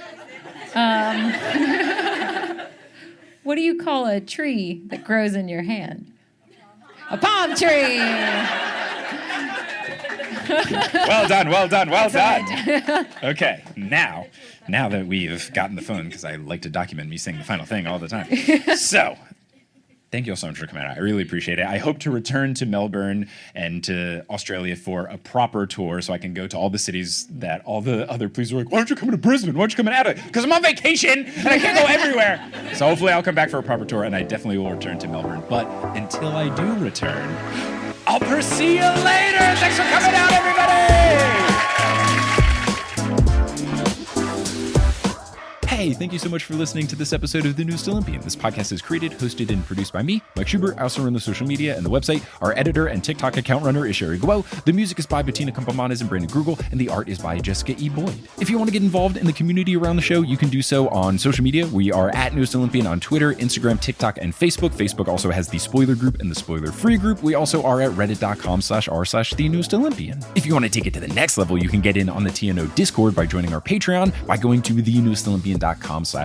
Speaking of that Patreon, that's where bonus content lives. If you're looking for more TNO content, bonus episodes, director's commentary, monthly live streams, those all live there. And speaking of that Patreon, I want to give a huge shout out to our producer level patrons: Lotta Bartova, Kelsey Gillespie, The Damn Steam Nuggets, Emma Cooey, Vicky Garcia, Ellie Hoskovchova, Veronica Bartova, Haley Hastings, Robin Garcia, Frida Vikstrom, Megan Moon, Tuff Beifong, Olivia Y, Craig McRoberts, Taylor Payne, Giselle Salvador, Peter Johnson the Twin, Sabrina Balsiger, Boney Pony, Heather McMillan, Casey Williams, Polly Burge, Nikki Harris, Tatiana Schmidt, Sandra Rose, Bridget Lowry, Josh Sayre, Josh Wilkie, Abby Ryan, Wise Girl, Ashton Gabrielson, Marco Redhouse, Falcon Joey James, Christopher William Boucher, Lux, Caden Mack, Sam Reeby, Carly Allen, Riley Kiedis, Mary Kelly, Audra, Mackenzie, Mrs. O'Leary, Aaron Wood, Rodith Kalna, Milo Kim, Fred Cabras, Harlan Christ, CC Reeds 23, Sandkopf, Julia Kendall, Emil Oskar Thomason, Noah Bungard, Liz Cardigan, Shatzabobs, Michelle Spurgeon, Zachary Hamilton, Ginger Spursboy, Rachel Bernatowicz, Sarah Neal, Ricky, Francesca Pacheco, and John Drielsma. If you want to help out the show in a non-monetary way, spreading it via word of mouth is essential to the podcast's growth. If you think of someone that would like the show, you could reach out to them directly, say, hey, there's this podcast. You love Percy Jackson, listen to it. Or you've been looking for an excuse to read the Percy Jackson books. Here's a digital book club. Or you could post about the show on social media, or leave it a rating and review on whatever podcasting app you're using. All of these things really do help, and I appreciate all of you who have done it in the past or will do it in the future. But I'm just so thankful that you tuned into this episode. I hope you tuned into our next episode, where we will be joined by Kelly Schubert. Again, this time it's live in Christchurch, New Zealand, and the audio is also crisp and clean, just like this episode was. But until then, I'll Percy you later.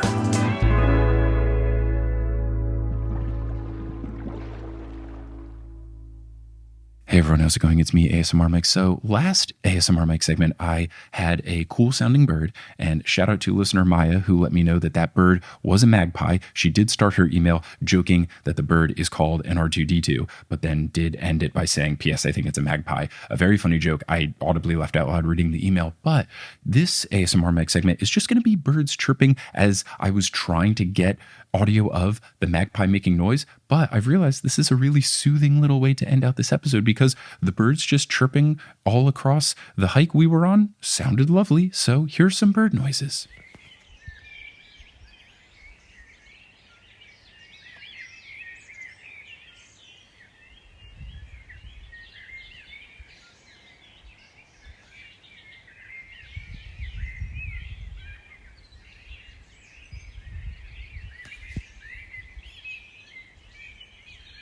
Thank you for listening.